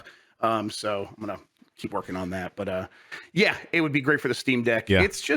It's really well done. It's things like when there's these upgrade things you can get, these golden fruits that you can eat, and they increase your stamina. Again, like Breath of the Wild, and you could see them from if they're in your line of sight, the little gold light is just going to shine, and it's like, oh man, it is like way over there. I'm going to figure out how to get over there, and then it's like this gives you a chance to mess around with the really great locomotion systems of, okay, I'm going to start running, I'm going to jump off this cliff, I'm going to glide. My glide is about, the stamina is about to give out. I can either try to time it so I'll hit the ground right and pull out my glider right at the last second so I don't get killed, or I can try to find a bird, get in the bird, and if I can't find the bird, I'll just get in a rock because I can also possess rocks, and they roll really fast. So now I'm like rolling up this hill and jumping, and it looks silly and fun. And then I'm like, all of a sudden I've traveled like, half a kilometer. I'm already there, and I get the fruit, and now I have more stamina. And it's like I'm poking around, I'm prodding at the world. The world is prodding back very gently, much more gently than a Zelda game would, and that's nice. It gives this, it's just really calm, and it's like a ton of accessibility features. It's very well made for scaling up for any kind of player, but also any age. There's no fail modes. You can skip cutscenes, but you can also skip gameplay. It's like skip to the next thing. You can just go see the next part of the story if you're done doing the thing you're doing. It's like that's right there in the menu. And I'm like, I'm totally going to hand this to my kids and just say, hey, this is a different kind of game than what you've been playing. But it's like, this is very similar to like a lot of other kinds of games that, that I really like. Maybe try this as your first one. I think it'd be very good for that. At least I'm hopeful it will be. Yeah, this reminds me also, I think a couple folks have pointed this out in chat, but Little Gator Game is another Zelda-like. Yes. Came out maybe a couple weeks, months ago. And I wish that stuck with me in the same way that Tchia's hitting now. I think maybe the thing that put me off of Little Gator Game is that it's really going for the Zelda formula, hardcore versus more of the exploratory action that you're getting in Tchia, where it's like, yo, you're on an island, dog. Just chill. Just be cool. Yep. It definitely is. It's very much my vibe, and I really recommend it. It seems like it's also getting pretty good reviews. It's like a 79-ish on Metacritic, and I think that's going to speak to a lot of people having certain expectations going into it, and it being a very different game. But I think it's actually pretty well. And there's some pretty high scores out there as well. This is not a super duper polished game, and with like where everything is going to be like lead you along exactly how you want. But it is, if you want to have this big sandbox to explore and just hang out in, it's one of the best of those I've ever played. Yeah, hardcore. It's also out on PlayStation, I believe. And I know a couple folks are... PlayStation Plus, day one. Oh, there you go. Boom. So if you have the extra tier, I think, so the middle tier or the highest tier, you can just go play this right now. I think it's worth it. I think I'm about to resubscribe to PlayStation Plus anyway, so I can play Ridge Racer Type 4 on there today. So there you go. I think they gave me a code for the premium, and I redeemed it, and I don't think I ever actually played any of those games on PlayStation 4 before it like ran out. Oh, I don't remember. I re-upped for PlayStation Plus. I just don't remember what tier I'm at. Yeah, I don't remember. It's tough to know, man. It's still they put out that like perk like guide or whatever it was, but it was still needlessly indecipherable. Yeah, that middle tier is really good. Lots of great games on there. Yeah, What's the Ridge Racer tier? That's the top tier. That's the highest. I need that tier. Oh man, I need to get my Legend of the Dragoon on. Damn it. What was that? $17 a month for that? I know there's an annual price, but is it like $17 a month? I forget. I was looking at the annual, gosh. which was like over 100. It's like $120. Like yesterday, I almost just got it because I'm getting ready, and I was like, "That's really $100 I'm about to drop down." Ridge Racer Type 4 though, worth probably about $120. I think. It is. I mean, it's messed up because I could just play it, on my PC right now. But like, I could play it on my PlayStation 5 though. I might pay $100 for that. Mm-hmm. I like. Please bring back Ridge Racer. Please bring back Ridge Racer, and we'll bring back the show after a quick little break, and we'll talk about some news. We'll take a quick little break, maybe take a cold shower. We all need to take a cold shower individually though. We'll see you right after this break. Hello, Fresh. I've heard on the internet lately, a lot of people are telling other people to let him cook. Well, you can, and you should cook now too with HelloFresh. You can get delicious dinners on the table super fast with chef-crafted seasonal recipes that come with pre-portioned ingredients, so all you gotta do is cook and enjoy. HelloFresh makes it easy to eat what you love as well. You can customize select meals by swapping the sides or even the main proteins. Y'all can even upgrade for organic chicken or organic beef too on select meals. Y'all, I love HelloFresh. I was introduced to what cavatappi was, and I was able to make a whole new dish I'd never heard of about before, and it tasted great. I can't tell y'all how handy it was to have everything pre-portioned and pretty much ready to go. Go to hellofresh.com/bombcast and use code BOMBCAST60 for 60% off plus free shipping. That's 60% off plus free shipping if you go to hellofresh.com/bombcast60 and use promo code BOMBCAST60 at checkout. HelloFresh, America's #1 meal kit. I don't know why cheese and crackers are seen as like children's snacks and food when like eating cheese and crackers as an adult is a much more fun experience than the Lunchables that children get, because you get nice cheese. You get really nice cheese. Get that good cheese. Yeah, Gouda. why is a charcuterie board? Why is it just fancy cheese? What if I just want like queso? Can I put queso on a charcuterie board? Yeah, but you would also need to put like cured meats and olives. Yeah, man. Maybe Get some prosciutto on that bad boy. Oh, yeah. Oh man, prosciutto and cheese. We would watch. This is maybe offensive, Mike. Close your ears. Me and my wife would watch episodes of Sopranos, and we would get a bottle of red wine, and then have like Italian meats and Italian cheeses and stuff. Yeah, on the a spread. antipasta. Yeah.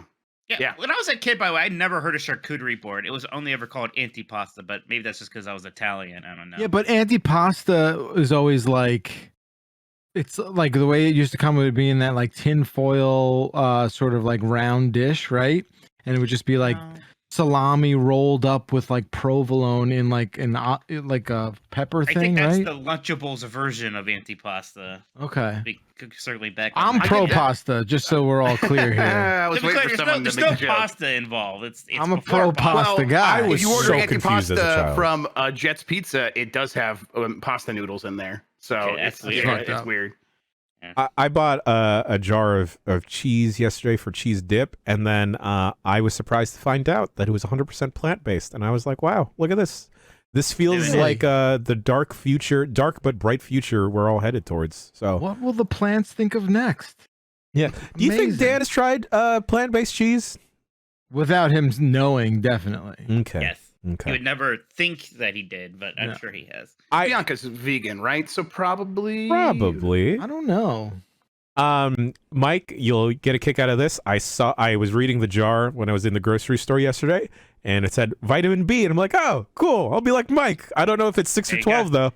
I hope it was vitamin B6. That's the one that's good for your nerves or whatever. Well, my nerves have been tested and will continue to test my nerves with the news. Oh, I should have just grabbed that from you. Very incredible. Former champion, Giant Bomb champion Jeff Grubb. Sorry that awesome. you lost the title, but hey, you can't control all these things, huh? Yeah, I can't control the height of my my opponents at all. Absolutely. All right, got a bunch of news. This one popped off right before we started, though. Let's start here. EA and DICE are delisting some major games. This is from an EA blog post. As we close in on 15 years since the release of Battlefield 1943, Bad Company 1 and 2, and Mirror's Edge, we are announcing that their journey is coming to an end. Starting April 28th, 2023, Battlefield 1943, Battlefield Bad Company 1 and 2, and Mirror's Edge will be removed from digital storefronts, and you will no longer be able to purchase them. This is in preparation for the retirement of the online services for these titles, which will happen on December 8th, 2023. That's my For birthday. Bad Company, congratulations. For Bad Company 1 and 2 and Mirror's Edge, you could still continue to play them using their respective offline features, such as the single-player campaign. You can also read our FAQ and service updates for further information on the retirement of online services. They then go on to basically hold a funeral service for these games. This sucks and is bad and is weird and stupid, and I hate it. Let's forget about the Battlefield stuff for a second. We can Well, get back especially to that. 1943, an online-only game. It would just be a menu whatever. without its online service. Mirror's Edge's online component is a ranking leaderboard thing. Like, that's it. It's a single player game. what the hell? It's like one of the best and most important games from that era, and they're delisting it. Why? It's maybe the best like use case for why the frame rate boost on Xbox is incredible. It's just this absolute classic. It runs so well on PC games today. It's a great Steam Deck game. Like that game is getting delisted and for basically nothing. What the hell is that about? No one likes parkour anymore. Parkour isn't Well, that cool. might be true, but Very out. that is what really threw me for a loop is the idea that a game with an online leaderboard could be delisted someday because they're getting rid of the servers for that one aspect of it. What I don't understand is like, how are you unable to modify the game in a way where like it doesn't rely on that anymore, and you can just let people buy the game without leaderboard? Right. Like, does it break the game? Like, I know it's online leaderboards, but does it like break does some part of the game hang and you can't actually complete it anymore? But I mean, like they say it's still going to be playable offline. Like these games are still accessible. And they're going to continue to be accessible if you have the disc, if you already own the game. They're just no longer going to sell it to you, and then the online features are no longer going to work. Like that's what's happening here. That's what I don't understand. Like, I can understand like them being afraid of selling like Bad Company 1 and 2, and like, oh, we're like selling people something, and maybe it's not going to be what they think it is. Like, who's going to play Mirror's Edge after buying it and be like, whoa, the online leaderboards don't work? I was scammed. Yeah, this is strange. I do not fully understand why they're doing this. I asked around a little bit. I was like, hey, are they maybe preparing like remasters of these games? Doesn't seem like that's the case. Seems like that's not what they're doing. There must be some like weird, who knows what it is. Could be. Well, I mean, it could be just job cuts, right? Like, oh, like this was, we have to have a certain number of like customer service agents up to stuff on these games, and that's taken away from the things that we need them actually working on, like Apex Legends. And so let's save a little bit of money by cutting off these games that don't sell anymore, and then we can no longer have those support agents or whatever. It's like, oh, okay. But Mirror's Edge, really? Like, I don't get that one at all. It is a beloved classic by many people. And and it plays better than ever now because like the Xbox frame rate boost and all that stuff. It's the 4K patches and stuff. It's really good now. So it's like, why wouldn't you just keep it going and enable people to be like, oh, I've just heard about this game for the first time ever because I came to gaming for Fortnite in 2017. I'm started looking around. And it's like, oh yeah, I want to go back to Mirror's Edge. Too bad. You can't buy it. You could maybe buy a physical version, and that would still work with backward compatibility, but good luck finding that. People have been begging them to, remaster, remake, make a new Bad Company. They've been trying to crack that egg again of how to make a good Battlefield campaign or how to make a good Battlefield at all, right? So instead of like actually bringing back Bad Company, they're going the opposite direction. They're going to make it more difficult than ever to play the originals. And I think you can do like, peer-to-peer servers in that game. I don't know. I forget, but this is going to be another hassle, and especially when people can't buy it. And Jeff, I know this bothered both of us, but some of the discourse immediately was like, oh, this is why digital games are bad. And that has nothing to do with this, except for Battlefield 1943. These games were all on discs at some point, but that doesn't help when these games are 15 years old and they're not printing the discs anymore. Except like the only benefit there is that if you own it physically instead of digitally, you can like pass it around to your friends, I guess. Yes, obviously, yeah. Obviously, physical still has some advantages over digital, but this is you could buy it used someday in the future. Right. This is not some harbinger of the all digital future. That's just not what's happening here. This is them no longer selling a game digitally, just like they've already not been selling it physically for years and years and years already. Like it's the same exact thing effectively. It's just like, yes, like why is that? Like, why would you do that? And there's no good answer there, other than maybe it saves them a few bucks. It's just, how much can it possibly be? I mean, I'm sure like Mirror's Edge on Steam in 2023 isn't this big money maker, but that's the, like, every once in a while there's a Steam sale or whatever. Like, people have to be coming back and buying that game at least a little bit, that it is some kind of a revenue source that you just don't throw away for no reason. Yep, I really, it's troubling in that it just is so out of nowhere and it's hard to understand. if we could like maybe have them explain it, maybe I'd feel a little bit better. But even then, I don't know. But it doesn't seem like there's a really good explanation. Just seems like they want to move on. They want to clean up their catalog to make it as streamlined as possible for their back end, and these games were just kind of getting in the way of that. It seems so weird. I don't know. I missed Bad Company 1 and 2 when it was like real hot, and you know, it's one of those games where I've always thought like, oh, I've heard a lot of people always talk nothing but high praise over those games. Maybe one day I'll circle back. And now I can't unless I go through nefarious avenues. And this is like one of those things where it's like, now I kind of understand why people visit an aquarium to play video games. To go to the aquarium, yeah. You know? Absolutely. And hey, some of those aquarium style games, they will have the fixes that disable the online stuff because the community took it real easy. Yeah, they figured it out. Did you guys see this past week? Gerard, completionist, did that video of buying every Wii U and 3DS game and downloading them, and the headache that was. Yeah, and it's like it's an awesome video. People should watch it, and I think what it does more than anything is display how impossible preservation would be without hackers, without emulation, without ROMs. Because they spent $23,000 and they almost didn't get it done with a year's time. They had a year's time to do it, and it almost wasn't enough time. And it's like, okay, so that's the legal way. That's the straight up way. And it took all these resources and all these people basically working on it like it was a full-time job. And that was just for one person to have it. It's not like you could share those copies. Those are the digital copies and stuff. So yes, emulation continues to be the real answer to a lot of these things, and will be for a very long time. For basically, in terms of the public library aspect of, at a certain point, these games belong to everybody. They are their history and their culture, and they need to be preserved as such. Well, that work is happening. It's on archive.org and other websites. So okay, Gerard, it's time to start downloading every single Steam game, and start with Scarlet Maiden. If he does that, he's gonna get so distracted he won't download another one. Yeah. All right. Let's move on here. IG Aonuma teases some big changes for Tears of the Kingdom. I've written here.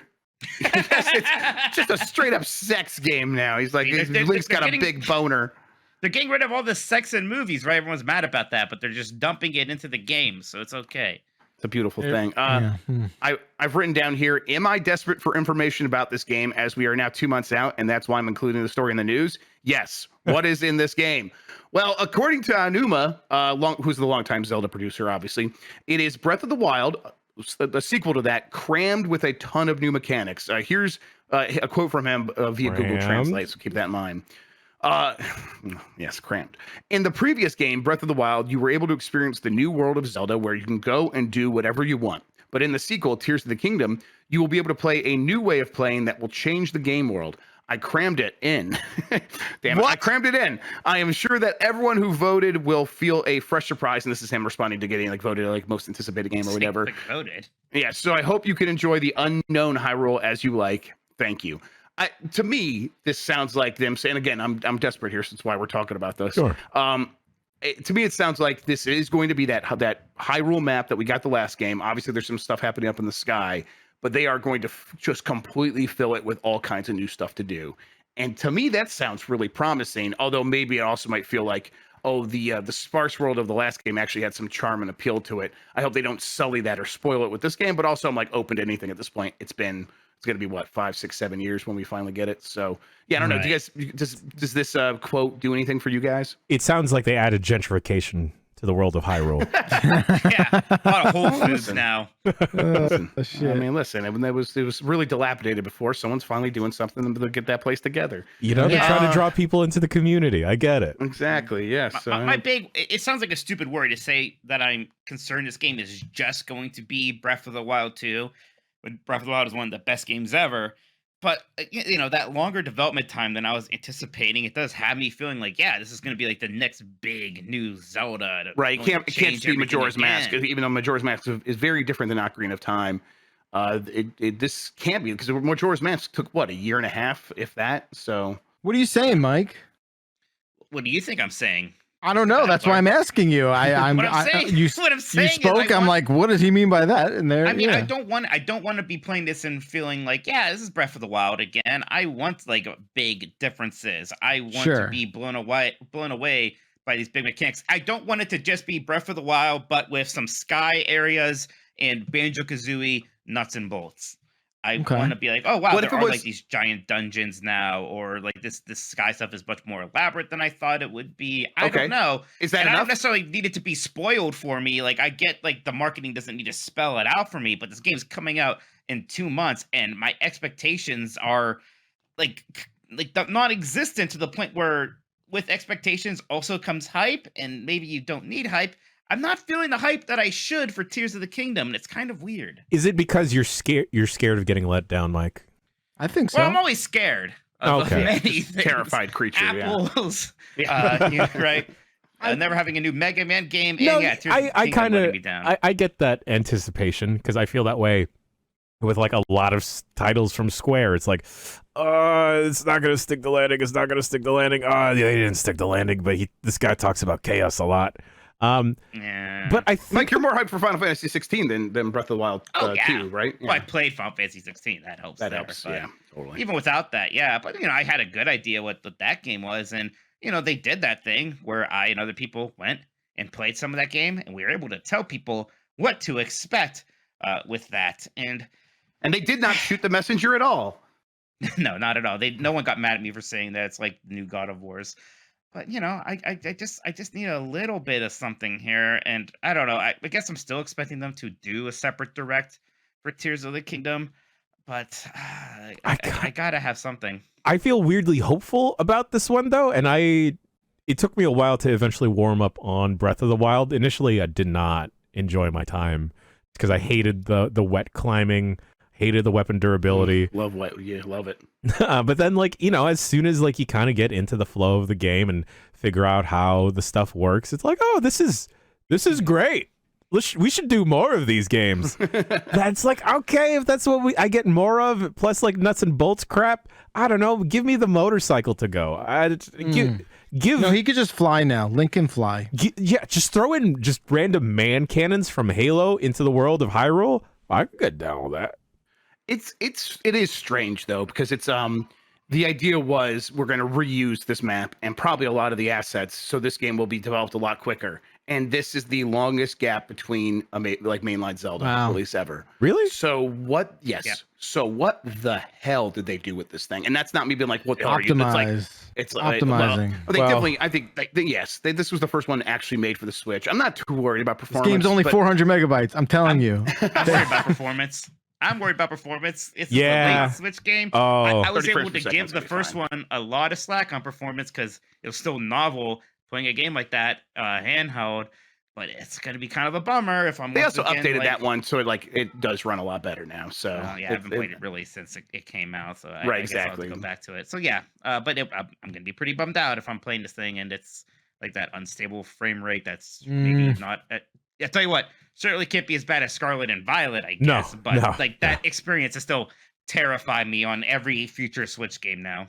I do want to see the time on the screen. Like they put the money on the screen. This is a lot of time. Put that time on the screen somewhere. Make it very obvious, like what all those days, those man hours went into, and I'll be happy. But those are lofty expectations in their own right. All right. Twitch is laying off about 400 people. This is part of a larger cut happening over Amazon, which I think was another round of 9,000 layoffs. This comes just days after Emmett Shear retired as CEO of Twitch. Which I think we can now piece together why that was timed the way it was. I guess I'm trying to figure out like what Twitch's place is in current gaming. I think we know that it is this institution and it is a very important piece of everything. It also feels kind of like it's in a miserable stage where they are trying to figure out a way to make profits, and there's nowhere for that stuff to come from other than the creators, and that is creating this really adversarial relationship and there doesn't seem like there's any solution to that. It just seems like, yeah, it's going to be adversarial because we need your money. It's rough. I don't know. What do you guys think? I feel bad about saying this because, we're live on Twitch right now, but just from like a user experience of I'll hear about a stream from a friend, or I'll see a link, or try and support a friend's stream, and then I'll click onto it, and then I'll be immediately bombarded with like a minute-long series of ads. It's just like, it's really hard to get into the ecosystem, at least where it is now, and just feel, I don't know, good about it. It was where it takes a while to actually watch the content, and like, this is what Twitch is. Like, it's supposed to be this live environment where someone is live streaming and you want to be in the moment, but I'm getting taken out of the moment unless I fork up the money to to subscribe to someone. And sometimes for some different channels or streamers, it's just like, I'm just trying to figure out what you're all about, dog. I just want to make sure you're not a piece of trash. Right. But I have to wait a minute and then watch you for a bit before I figure out whether or not I bang with you. Yeah, and it's yeah, bang with them. And it's like, okay, so clearly, just like everyone else, or at least this is the narrative from these tech companies, we overhired during the pandemic, and now things are coming down on the other side, and we need to like figure all that stuff out. And it's like, it's Amazon; they make a lot of money, and they're not necessarily the most profitable tech company, but they're the biggest one by like revenue in a lot of cases, or one of the biggest ones. But their profit margins aren't huge because that's been the business model of growth for a very long time. It's just it's hard to see how just slashing a ton of jobs from Twitch is going to make things better on Twitch in any real way. And if that's our main concern, which I think for us it probably is, it's like, oh no, things are probably just going to get. They're going to stagnate and sort of just sputter out for a while, and maybe it'll have a second wind down the line. But I don't see that coming for quite some time. And of course, these people now being laid off, they're going into an environment where the rest of the economy is actually doing pretty good. But if they were working tech jobs, many of them probably in SF, it's not like it's going to be easy to turn around the corner and go get another one. So shout outs to them. I'm hopeful that they're able to, and all those companies that might be hiring now are probably just gonna be like, well, now we have AI to do the job. So it's just a real nightmare scenario there. So hopefully everyone lands on their feet, and shout out to them. Hopefully everyone's okay. Someone at From Software is working on a new mystery game. An employee's LinkedIn profile mentions they've worked on a project for more than a year in addition to their projects Shadow of the Erdtree and Armored Core 6. Shadow of the Erdtree is the expansion for Elden Ring coming out here pretty soon, probably. Armored Core 6 is also coming later this year. But then now there's this other third project mentioned in the profile. And what do you guys think? Bloodborne 2? Don't tease me, dog. You guys think it's Bloodborne 2? Why would you do that? Why would you say that? No, it's not going to be Cam Bloodborne is 2. twitching. Yeah, that's mostly what I'm trying. I'm just trying to like psychically hurt Tam. Yes. I mean, hey, maybe, but probably not. It's probably not. It's probably Elden Ring 2 already, right? Like Elden Rings. Yeah, the Elden Rings. Know. Yeah, Elden exactly. Ring. Yeah. I mean, listen, there's a lot of stuff that From could work on. I think the most likely thing that they release after Armored Core 6 probably is Elden Ring 2. I know that'll take years, but it seems like, I mean, I guess we have DLC coming, so maybe that's very far off. But Could it be? You first, Mike, please. Maybe if they started this project before Elden Ring launched, and it was not so obvious that you needed to make that sequel right away. Maybe it could have been a Bloodborne 2 or a Sekiro 2. But once Elden Ring became this giant hit, I don't know how you don't just capitalize on that as fast as you can. Yeah, I was gonna say, could it potentially? I know Sekiro came out in 2019, but do you remaster that? I think that one you would actually just do a sequel to. I don't think it doesn't need too much remastering. Like Bloodborne needs some remastering just because it's not at 60 FPS. So maybe you squeeze that in before you go on to Elden Ring 2. I don't know. But Sekiro, I think you either just make a sequel or you think it's good enough. Yeah, what would Activision's place in the Sekiro 2 have to be? Would they have to be involved?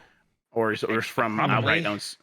I'm like, I bet From actually owns Sekiro. Because Sony has to be involved with Bloodborne stuff, right? Right. Yes, and Sony also has to be involved in Demon Souls stuff. Demon, not Dark Souls. What is a slept on ice cream flavor? No. Cookies and cream. Oh, I don't think that's slept on, dude. That's pretty popular flavor. Yeah. Okay, well, I just want the Adventures of Cookies and Cream again. He just wants to, bring up. It's just yes, and You goddamn idiots. I'm gonna do a show with a bunch of fools. Sorry, Jeff. I didn't Yeah, I'm realize it so was a mad. bit. Yes, and Get yes, on and. the segue. I went to a sex shop yesterday. Nice. Bring that back around. Mike, Cool. that's going full Wow. circle. That's full circle. Yeah, all right, we yeah, went that's over that. comedy. Oh, you liked when I did that. Yeah. I'm still There we laughing go. about it. Oh, I man. liked Cookies That and was Cream. good. I rented that game. It was fun. I had no idea that was From Software until relatively recently. All right, let's move along here. F-Zero GX rumors are swirling once again. This time with it involves excellent Nintendo Studio Next Level Games. Luigi's Mansion 3 developer Next Level Games is allegedly working on a remaster of F-Zero GX. The game is supposed to launch maybe even this year. This is exciting because F-Zero GX is fantastic and Next Level Games is extremely talented, but it is also a little bit weird in my opinion because Next Level is known for its animation technology. It's been on a string of hits that like show that off, and there's not necessarily a lot of space in F-Zero GX to show that off. Now, that doesn't mean they wouldn't be making it. It just is strange to me. But what do you guys think? Yeah, I had the same exact thought, Jeff, that like that's what made this seem like a bit of a my uncle works at Nintendo rumor to me. Because it's like, oh, that makes sense. Next Level Games, they've been doing a lot of stuff in Nintendo. They bought them, blah, blah, blah. But yeah, like Next Level is really good at character animation. And this is a racing game with cars. Also, Next Level hasn't remastered games before. So I don't know.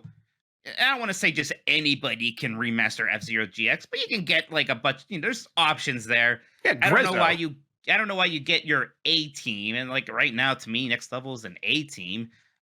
Doing that instead of working on Luigi's Mansion 4, which will maybe sell 10 million copies. I mean, there's some places you can insert more character animation, like F-Zero GX had the whole F-Zero TV stuff, which is like these kind of character moments. You could maybe have like animated character portraits the entire time you're racing, I guess. Right. Maybe. Okay. But again, I don't know why Next Level is the one you get to do that, other than they're a very good studio, and they will do a good job. I would like this right, game. agreed. And they said, "Oh, we want to do that. We have ideas for F-Zero." Oh, okay. Okay. That's So- possible. Someone in chat is like laughing that I said 10 million.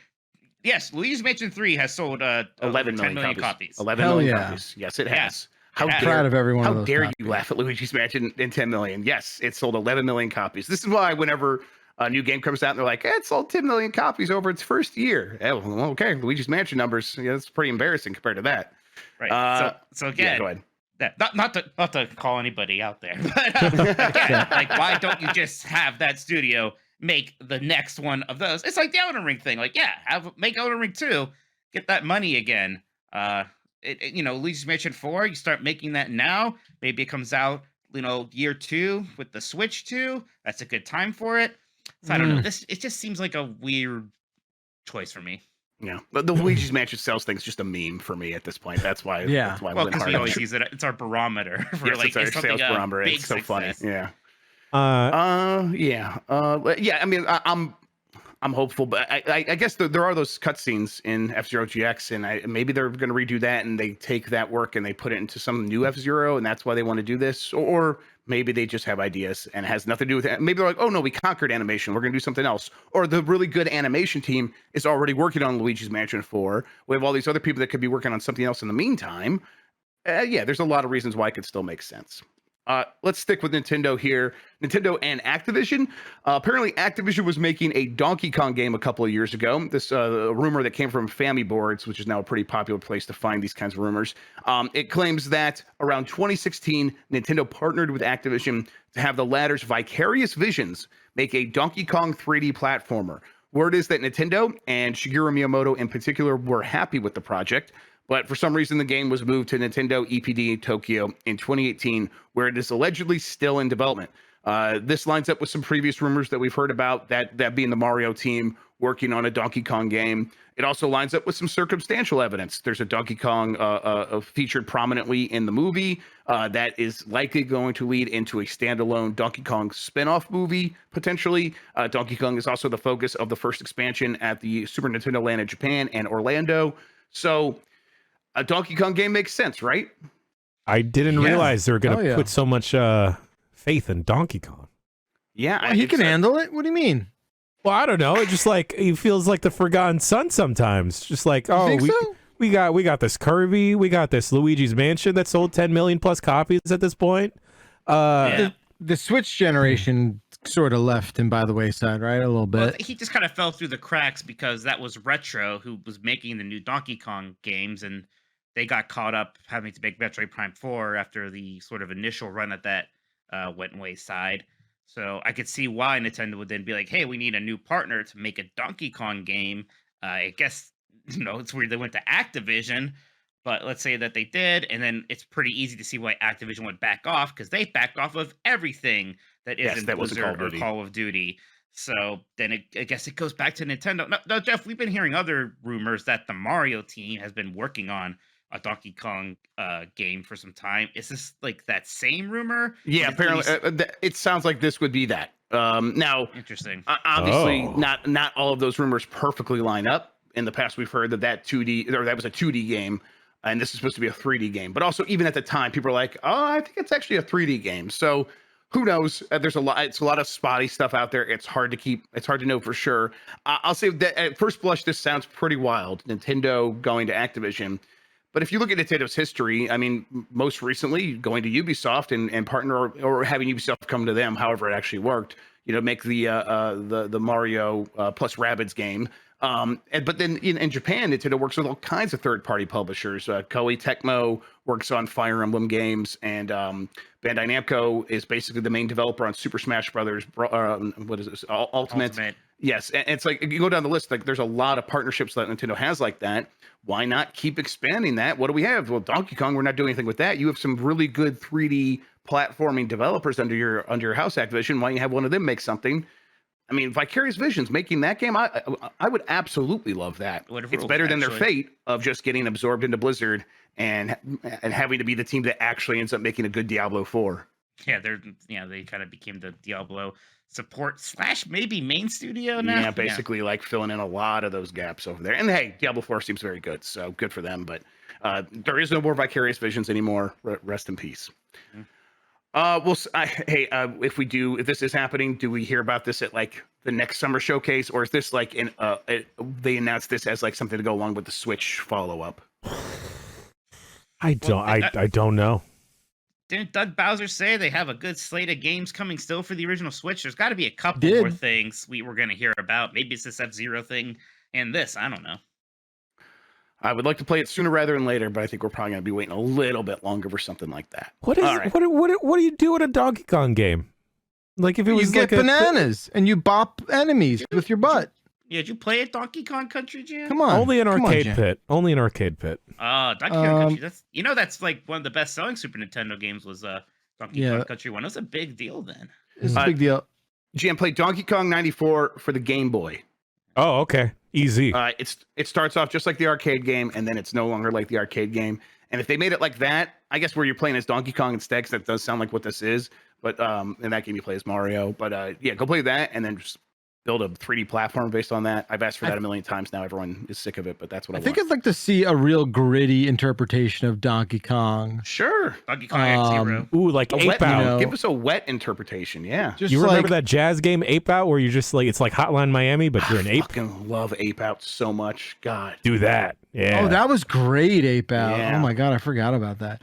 Is that where you learned the drum from that game? Because it had like the procedural drums from. I think so. Yeah. That's I where, don't that's where you got remember your that part. talent from.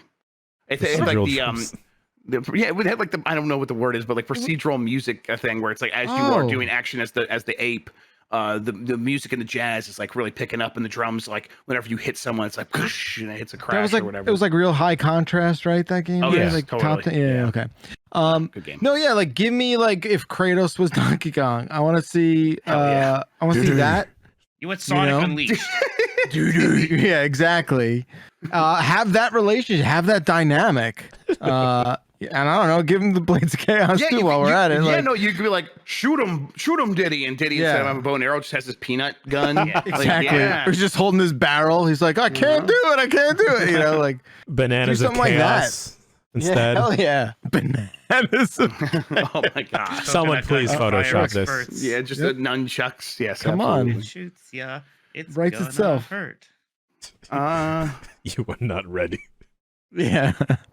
A really sad dad version of the Donkey Kong rap. That's what I want. Okay, 2K Games is making a Lego kart racer.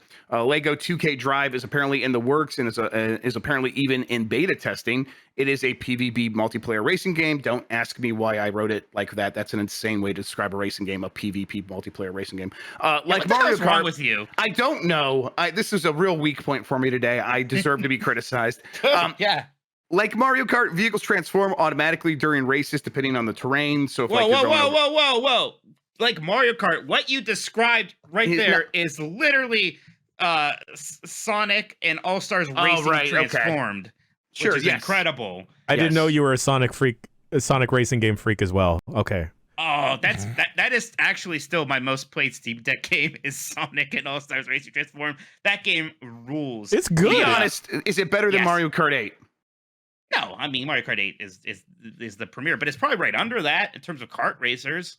I'll take it over Crash Team Racing. You said premier though. Like, which one would you rather play? Well, all right, I was you know what? Fine. I personally do like Sonic.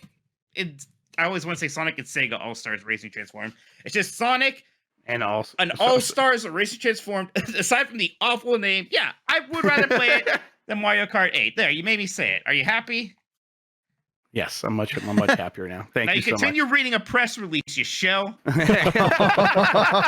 right, fine. I rewrote this press release. Actually, this is a rumor. This is not a press release. You can also get items. I'm sorry, I came like back homing like missiles, that. EMPs, and mines. All right, I don't give a shit about this anymore. We're moving on. Wow, I'm excited. I don't know. What is a Lego kart racer? You build your own cart. That's what it is. I don't even know if you do. It sounds like you're picking carts and they transform. Oh, well, that's not fun. Lego racing game for like PC or something where you made your carts, or was that an open world game? I don't know. But yeah, whatever. This makes sense. Give me a hot Bionicles car. There you go. There's leaked screenshots of this game, so it seems pretty real. There were no Bionicles. Sorry.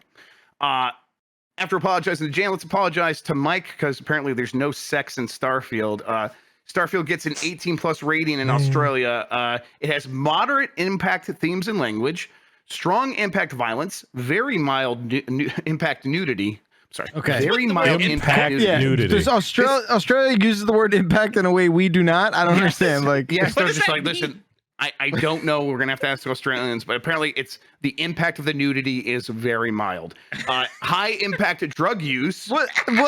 Wait, impact is the barometer in Australia. Apparently, all things are based off the word impact. Yes, and then just no sex. So just no impacting of the pelvis region. No impact sex. Why is high impact drug use? Like, what does that seems mean? To be the thing that's getting the 18+ rating, which is I think the high rating. Like space drugs? The episode title is high impact drug use. That's pretty good. Why? Like, I just don't understand what kind of space heroin we're fucking talking about here. Well, that's how it got high, because of the high impact.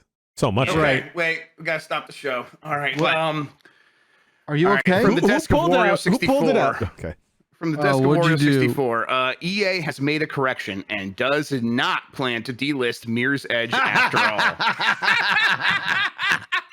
They just made an oopsie whoopsie fucky wucky? Yes, they made an oopsie whoopsie fucky wucky. Let me see. Let me see if I can well, look, put it on the board. They wrote an RIP for it on the blog post. They start the thing off with after 15 years, like getting ready coming to an end.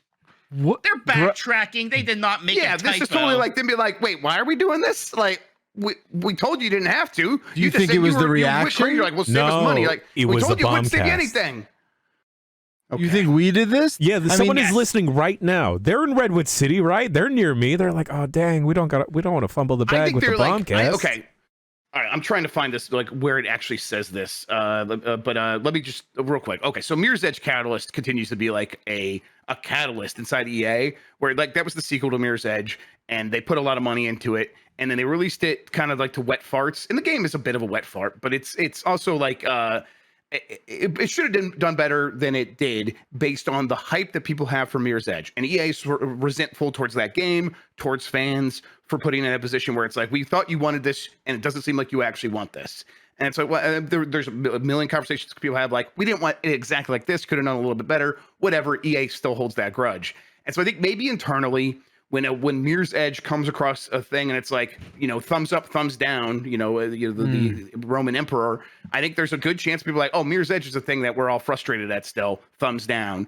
And they're like, oh, wait, no, this is the original Mirror's Edge. What are you doing? And it maybe took it getting out in front of public for the people who might have been sane inside of EA saying, we don't need to do this to Mirror's Edge to actually be heard. And now they're being heard because people are like, why? This doesn't make any sense. And that's what they're saying now.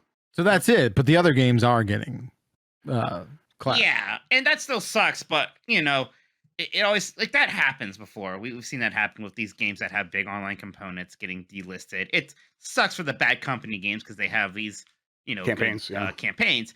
It didn't make any sense for Mirror's Edge, and I think Jeff's right. Somebody's just like, well, we're delisting all these other DICE games from that era. Well, Mirror's Edge falls in there, right?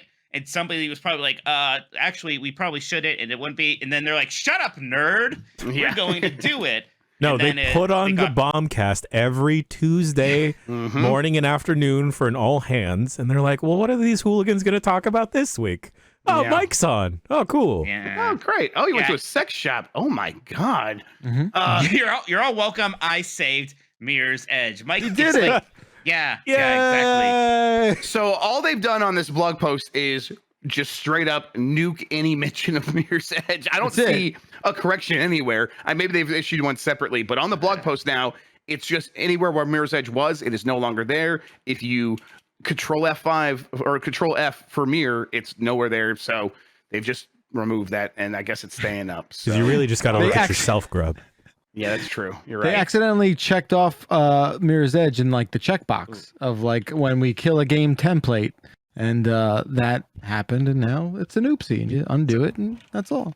The official Battlefield Twitter account has said an update about Battlefield 1943, Bad Company 2. An earlier version of this announcement included Mirror's Edge. That was an error. We currently have no plans to remove Mirror's Edge from digital storefronts. I mean, if it's an error, like, that's a weird error to make. It's again, it wasn't just it's some lists. They went the whole way with that blog post about it. Right. Maybe it's like the person in charge of announcing this just had a previous list where they're like, that did probably have Mirror's Edge on it, and they put it out. I'm trying to give benefit of the doubt. I think they backtracked. I think we could just settle on they backtracked. I think they backtracked, and it warms my heart a bit that enough people still love Mirror's Edge like me enough to make a big enough fuss that they would backtrack. So that's something, I guess. Sorry, Bad Company fans. There's a poll here. Safe space here. Do you work at EA? 57 said nope, and 7 said ellipses yes. I see you. Don't worry. The poll's all anonymous, folks. You're safe, except those users. Yeah. Just kidding. All right. Wild. Let's get back to these last few stories. There's a brand new Persona on the way. P5X. It's coming to mobile. And it looks like a full-fledged follow-up, yes, Pfix, to the previous game. This looks like just another Persona 5 with new characters. Mike, what's the thing that is new in this game that you're surprised was in a mobile version and not just a P6? Yeah, Igor's assistant. Igor has a new assistant in all of them, and normally it's like, well, here's the assistant for Persona 3, here's a new one for 4, a new one for 5. Like, this one's not just using the assistant from 5 again. It has a new Velvet Room lady, and that's weird. That's usually not something that they would add for this. Well, they are, because this does seem like a super duper, just straight up new Persona 5 made by Chinese publisher Perfect World. And it looks like it's going to play like a Persona game, except for it's probably going to have a lot of gacha stuff in it because Genshin Impact makes a lot of money. Oh, no. I think I talked about this a bunch of months ago. Did you do this one? I think I did this one. I swear I said, what if they turned Persona into a gacha game? I swear I talked about this, and here we are. I'm sorry. That's something you would say. You did this. I did this. I'm sorry, but hey, it could be fun. It could be fun, guys. I guess. It's probably gonna be pretty good. It'll probably be fine. I mean, the Persona games are like this. They'll make like a music rhythm game, and story-wise, it will actually somehow like be a narrative sequel. Same thing with the fighting game and all this other stuff. But it is weird, like, again, seeing so many of like the new characters they're adding. You have like a new owl friend instead of your cat friend from Persona 5. They're going for it, and I definitely think it is whiffing that Genshin Impact money and trying to go hard for that audience. Finally, man. Suicide Squad isn't going to drop its live service elements. Jason Schreier updated his reports about the game the other day, basically saying that, hey, the reason the delay hasn't been announced yet is WB doesn't even really seem to know what it's going to say or what it's going to announce. He halfway corroborated what I said, where it's like, I heard they might be considering 2024. He said, yeah, that's possible. But what's not possible, and this is something I don't think anyone really thought, even if it gets delayed to 2024, that they are going to strip out the live service parts of this game. They are not going to fundamentally change this game no matter what. Even if it gets that delay I was talking about, that's not to turn it into a fundamentally different game. That would, at the time, we said that would take 2 or 3 years, not almost a year, not like 6 months to 9 months or whatever it might end up getting. This is, we all knew this, right? Yeah, there's just not enough time to do anything substantial. I mean, it almost seems like not only did the game have that bad showing, and had a kind of a lot of public opinion turn against it, but it was also going to come out and maybe be running poorly and have a lot of bugs also. And one of those things is bad enough, but yeah, like they just absolutely had to delay it. Now, Jeff, I am also with you that I don't know what you can do to this game to maybe make it be the big hit that they want it to be. Who knows? Anything can happen, but right. There's definitely a part of me. It's easy for me to say I was never that interested in this game, but there's a big part of me that just wants them to release it and move on. But they have pride. They want to make the best thing they can. They absolutely should. But I just don't know.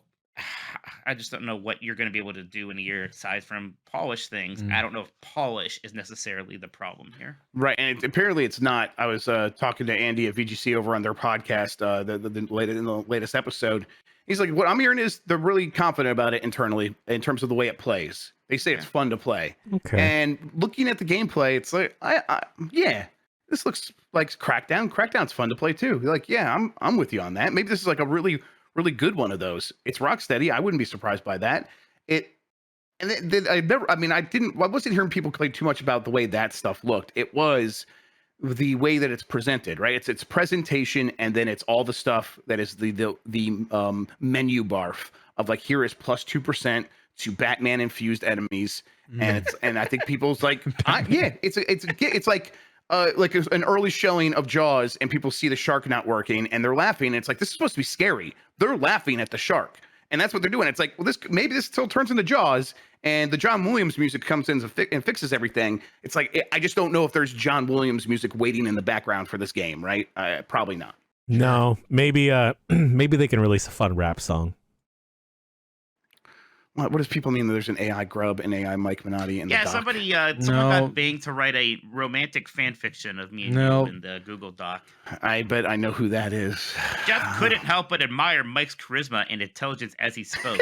He also noticed how handsome he looked in his blue shirt that matched his eyes. I don't have blue eyes. This is horrifying. Let me Control F charisma there and save this for later. Right. Hey, Jan, that does it for the news. I'm all done. I'm handing this back over to you now. News to me is that someone posted a picture of Sonic trying on high socks, and I think Say it. You're sexually attracted to Sonic the Hedgehog. Just say it. I don't think I will ever be the same. That's what I'll say. I don't think I'll ever be the same. It's the gloves and the socks he's already wearing, but then he like pulls them down, and then they're like the long, like sexy leggings and stuff. So the thigh high is always a good one. This is what William Shakespeare always said about beware the thighs of March. And here we are, folks. Very good. Very good, Jan. All right. Good. Well, I thought one shower was enough today. Oh, cool. I think maybe I'm up for the title. I thought one shower was enough. Now we're going to take just like a collective group huddle in the cold shower, just air ourselves out. Yeah, absolutely. Hose us down. Hose us down, and then we'll be back with some emails from you, the folks at home. I don't think it's an HR violation to have a fanfic with Jeff Grubb and Mike Minotti, because Mike Minotti technically doesn't work here. So I think it's okay. I think it's okay. Yeah. We were talking about this during the break, but you know how sometimes like people say you got to get a good cry out, right? Or like sometimes you just got to yell at the top of your lungs when you're just frustrated. I don't know what it is lately, but we're all just giving soft little moans, just soft little exasperated moans, just Those feel good too. We're the Moan Boys, you know? Yeah. We're the Moan Boys. The most. It is like disconcerting when I can hear myself do the involuntary moan as I'm falling asleep. Like, Does it wake you up? Does it keep you up? well, now it does because, like, but definitely at this point, Stephanie's mentioned it. Like, hey, you've fallen asleep there. Hey, you're Like, a grandpa why? now, huh? You're like making noises. I'm like, Yeah. oh, Yeah, you stop And now snoring in it's your sleep and you just go, me. little, There's little bubble on my nose. No, like yeah. a feather. You're just sort of like blowing. I like that. I do a very soft like that. I don't know I what snore it very is. loudly. That's what I do. Do you Yeah, me do you too. get you snore? Was that Oh, what you said? yeah. Mike? Yeah, I Oh, snore. yeah. Big snore boy. There's a lot of sleep apnea in my family, and yeah. So Have you gotten it checked out, Get Mike? Get that I machine, got checked out man. a while ago. I know. I think you were talking about doing a sleep test not too long ago, Jen. Yeah. I know I need to do another one. I need It's kind to of do fun. I like being wired up like I'm some kind of android. See, I didn't get a cool wired up like sleep test. I think Lucy went in and got one, and she was in the lab. And then they just sent me home with like a little Pelican case, and they were like, just put this on your finger when you sleep. Make sure you don't take anything before though. Your finger? Yeah, they just put like a little like pulse thingy on my hand, and then they had me drop it off the next day, and they were like, They turned on Pokemon Sleep and then just say, hey. it turns See, out I just was sleep QA there. testing it. Yeah. It's like a little hotel. Huh. I wonder, like, interesting. And then they were wonder. like, yo, dog, your shit's majorly fucked up. You might die. So get the Yeah. CPAP. Sleep apnea is a big deal, Mike. If you're really in that situation, go get a sleep test. Yeah. Mike, Like I I am said. too. Let's make a pact to go get it Can done. we get a sleep test together? The Yeah, let's fanfic do it. people No, like that is you will not. No, you will That's not now fucking that fall asleep. attitude. You will just tickle fight all night, and they'll be like, and they'll be like, this evidence is inconclusive. These This two are It's like crazy. GoldenEye. We find Yeah. some 70s detective show on like the weird cable. That's the only thing we have there to watch and We get start really into it. another podcast. Yeah, we would do that. They look at the results. They're like, oh, they don't have sleep apnea. They just won't shut the fuck They're up. just idiots. Oh, Yeah, they're By- just by the way- podcasters. To tangent off this tangent, I'm very excited to have this tiny ginger ale because it makes me feel like Andre the Giant when I Yeah. drink one of these small cans. Full right? circle, 'Cause full circle. The tallest right. Yeah, gamer. it is. You see those pictures of Andre holding like a can of beer, and it literally looks like this. Looks like a Right? Tic Tac box. Yeah. Yeah, I love it. If someone could please add a sleep test to the Jeff Grubb Mike Minotti fanfic, I would really support But that. they're in separate side show. rooms. Do you think love can bloom in the sleep lab? I don't know. It seems like the least sexy environment to be in. There's beds everywhere. Beds are sexy. No, but you're like hooked here's how up. you set up the premise, right? Jeff Grubb is Yeah. the doctor or like the person giving the sleep test, and then he just sees Mike Minotti behind the glass, just like, he looks so comfortable. Looks so cozy. I've never gotten a Oh, good night of sleep in my life. Dr. Sleep, teach me your ways. That was There you the go. real first draft of Dr. Sleep. Yes. The first Not line any of of the dialogue, shining I'll put crap. you to sleep with my penis. Say goodnight. Let's read some emails, I guess. Sure. What a show. Emails. You can send your emails to bombcast@giantbomb.com, and then we'll read it. We'll appreciate it. Sometimes we'll read it on the show. You can also send your shout outs to whoever you want to shout out on the show to bombcast@giantbomb.com. First email comes from Tom. They write in, "What's up, Giant Bomb? Games have gone so pretty to look at. Still, the thing that sticks in my memory as the most impressive graphical feat of all time is Nathan Drake going part of the way in water and getting part of the way wet. What is the thing that sticks out to you as the best looking thing you've ever seen in a video game? Thanks, Tom from St. Catharines, Canada." Pretty good example. Didn't Yeah. they eat food or drink something in Uncharted 4 and it looked like passably realistic? You I know, think I that feel might like be the most impressive thing. it feels like a lot of people have turned on Uncharted. I'm still a very Oh, big Uncharted boy because my answer is probably still that Uncharted 2, and then Lost Legacy had an even better like train level with the Oh my train God. actually moving in this large 3D environment. It's Tremendous. impacting the way you're taking your like sniper shots ahead of you, and you're like going to different sides of the train to take cover, and it's just again going through this giant environment. Oh yeah, Uncharted is just very good for that kind of stuff. Yeah, I'm with you. I'm not a Uncharted sort of like defender by any stretch, but like I love all those games. The only thing I don't is just too much climbing is really my It's only a lot of criticism. climbing. It's just It too much is. climbing. It's just too much like yellow ledge climbing bullshit. Yellow But but what impresses this, I don't know if this is just an overall fidelity thing.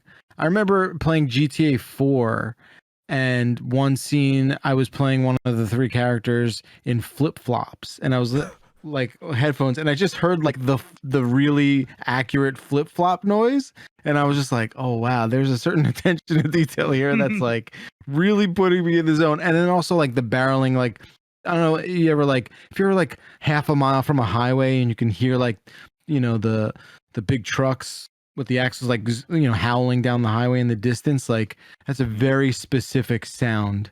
And there's just a lot of that. And I remember playing that game for the first time with headphones, just being like, God damn, no stone turned over here. It's really impressive all the way through. Mine's a weird one. Sorry. No, go ahead, please. Auto Modelista for the PS2.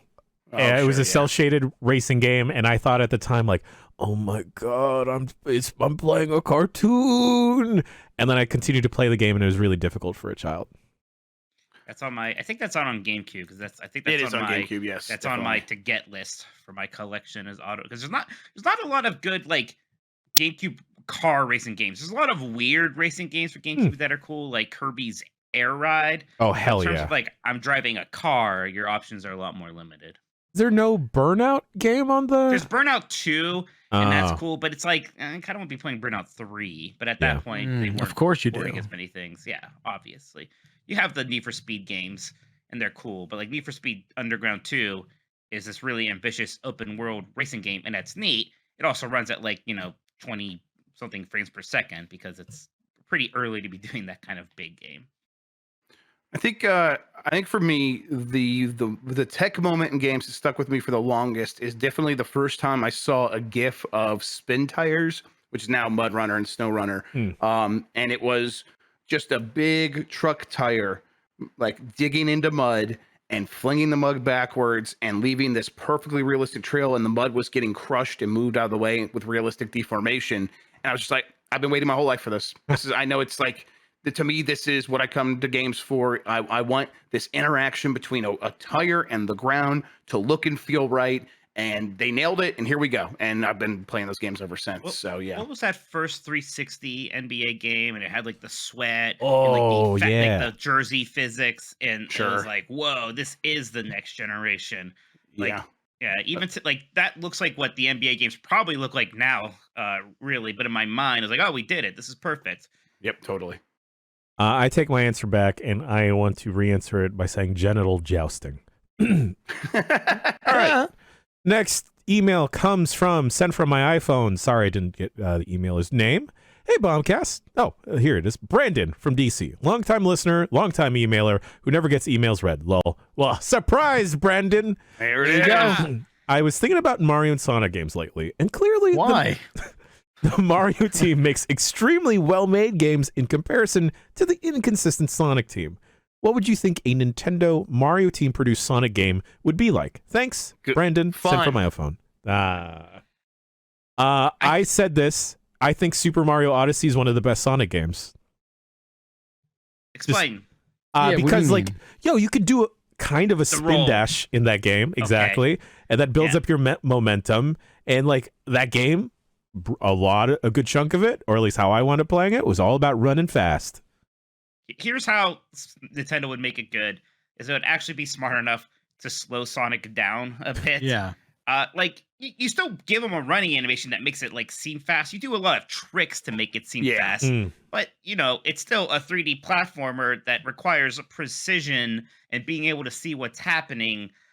So yeah, just slow it down. Again, like those Genesis Sonic games, you're not always just like running full blast that you can't see what's happening. And a lot of times when they are doing that, it's in safe areas where you're gonna end by going through a loop or hitting a spring. You're not gonna die. There's a lot of platforming. There's plenty of times you have to still slow down and jump on things, and that's what's fun is jumping on things. I like imagine they starred in a game together where it was like They a did. platformer. Like the Olympics. No, Yeah. no, no, no, no. No one gives a shit about those games. I'm talking Excuse about me, the Olympics are a big deal, apparently. I'm not, yeah, sure, that's great, but like a sort of tandem duo game where you're like alternating between both of their worlds, and like obviously Sonic couldn't be as fast as he's supposed to be, but you sort of like in the same way that like you've got like all the pairing games where like this guy does this real well and this guy does this real well and put them together. Super smart level design, like that'd be great. I mean, will we ever live to see that kind of thing? Get Like Joseph Forrest to make it.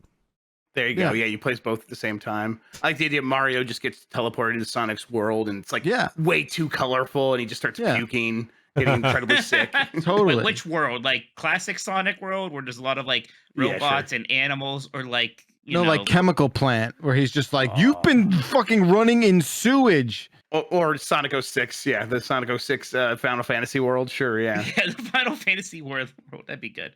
I just think like wrong with your world? If you had like a Sonic and Mario game together, that would just be like I'm not talking about the Olympics. I'm not talking about doing the shot put. I'm talking about dealing with real life Sonic and Mario problems. Yeah, and Sonic could kiss Peach, and Mario is the Iblis trigger. I like it. Mario's the Iblis cuck. Yes. Okay. However, it needs to get fashioned. All right, let's make it happen. All right, everyone, get on it, please. Thank you. All right. Next email is a little bit of a long one. We may paraphrase around here and there. This one comes from Eddie from Austintonio, Texas. Dear Giant Bomb Squad, I don't know. I am a longtime listener, and I want to say that the current lineup of the podcast crew is hitting on all cylinders on every damn show. Oh, thank you. I know change will always be inevitable, but Jan, Grub, and Backlar, all editor's note, and Mike, are my favorite meaty toppings on a pie. I hope you guys stick around for the long haul, and I look forward to every future show you fellas are on. Thank you. They go on to talk about how Nintendo is closing the Wii U and 3DS shop and their current plans of attacking the different iterations of Zelda. They talk about their current plan to go is Breath of the Wild, Hyrule Warriors Age of Calamity, then Tears of the Kingdom, going back in time to Skyward Sword, completing every game chronologically in order, and play each of the 3 timelines. I know this is going to take time, and I hope to be completed in the next 5 years or so before the next mainline Zelda game launches on whatever Nintendo platform comes next.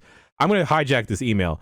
If it's been 6+ years since Breath of the Wild, how long do you think the gap is going to be from Tears of the Kingdom to the next one? 8. It'll be longer. I think it's going to be I think it's going to be very long. Because they're going to have to like follow up. They're going to have to build a whole new world. Yeah. Who's that 2D team? Because maybe they'll make like a new Grezzo. Maybe Although Grezzo will make in my one. mind, I've convinced myself that Grezzo's actually doing the F-Zero GX remaster. It's probably not true, but yeah, I would love to. It certainly makes more sense to me than having definitely. Next Level do it. But what do I know? I don't think I've ever thought about the Zelda timeline, but now that seems very intimidating to think about. Yeah. But Eddie's question is, my question to the crew is, what are your thoughts on how Nintendo and the other console manufacturers handle their online services, which includes their classic library of titles? Also, another quick question for any recommendations to get on the Wii U and 3DS store before it's too late. Thanks, Eddie. Okay, Rusty's Real Deal Baseball. I'm just gonna get it out of the way. It's you maybe pick that. The problem with that is I'm not sure how the microtransactions in the game are going to work after you get it. Because I think what you can do is you download it for free, and then the game is like, okay, here's a bunch of mini baseball games, and they're $4 each, but they're not really $4 each. You basically gaslight the dog that sells you them until he like lowers the price to like I think about $2 each or whatever. Dogs. Gaslight dogs. Exactly. Well, you could see why I like it so much. Finally, a game that's brave enough to gaslight dogs. Gaslight dogs.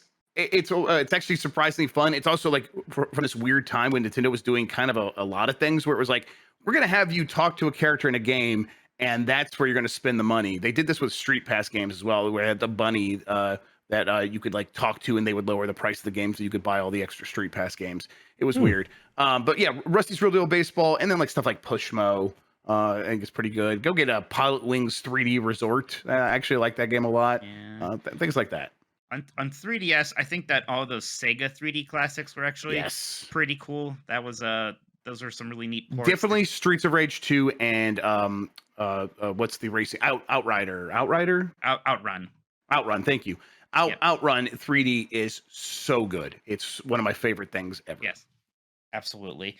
And then on Wii U, Star Fox Zero is actually good, and that's like the one big first-party Nintendo game that will probably never be ported over to Switch. So get Star Fox Zero while you still can. Am I gonna have to acquire a 3DS soon? Yeah. If you do, let me just talk to me. There's another shop called the H Shop out there that's gonna have your back. Don't worry about it. H Shop. Am I gonna get the fun kind of games like Scarlet Maiden? Well, it has all of them. Preloaded. I think there are a couple of like hentai adjacent games on there. Yeah. Rhythm Heaven Mega Mix is also, I think, a eShop only game, and the Rhythm Heaven games own. That's actually a really great Rhythm Heaven like sort of best of collection. Oh, the 3D Kirby games, Triple Deluxe and Planet Robobot are very good. All right. There we go, Eddie. There's some hot recs for you. I'm sure the Giant Bomb audience will offer some more. In terms of their go-to Wii U or 3DS games, the next email, we got a little quiz. Hot quizzes, y'all. Let's do it. Last time we did a quiz, Mike Minotti and Jeff Bacalar just no-sold it so hard. So I'm gonna force them to be better at it this time. Okay. Wow. All right. Okay. This comes from... Thank you, Haley from Canada, for the hard work here. Hi, Giant Bomb. I've been having a very hard time recently. Sorry about that, and have appreciated having your content to help me get through it. I have heard y'all like quizzes. It's true, and thought it might be fun to do a kind of quiz, kind of game. I present higher or lower. Terrible Games Edition. Basically, I have a list of games, both recent and not so recent, that are generally regarded as bad. They each have a Metacritic score attached. Jan just needs to read out the first game and its score, and then read the next game on the list without saying its score. Everyone then guesses if the score of that game will be higher or lower than the one Jan said. He then reveals the score, and the next game on the list then has to be guessed as higher or lower than that. I think I explained it badly, but my brain is pudding these days. It'll make sense as soon as you play it. The first game sounds like a Price is Right thing. Yeah, you got it. All right. Grub and I have been doing a lot of Metacritic-based trivia games recently, so I think we're in a good position for that. Yeah, you two are dialed in. I've seen the charts. The stars are aligned. All right.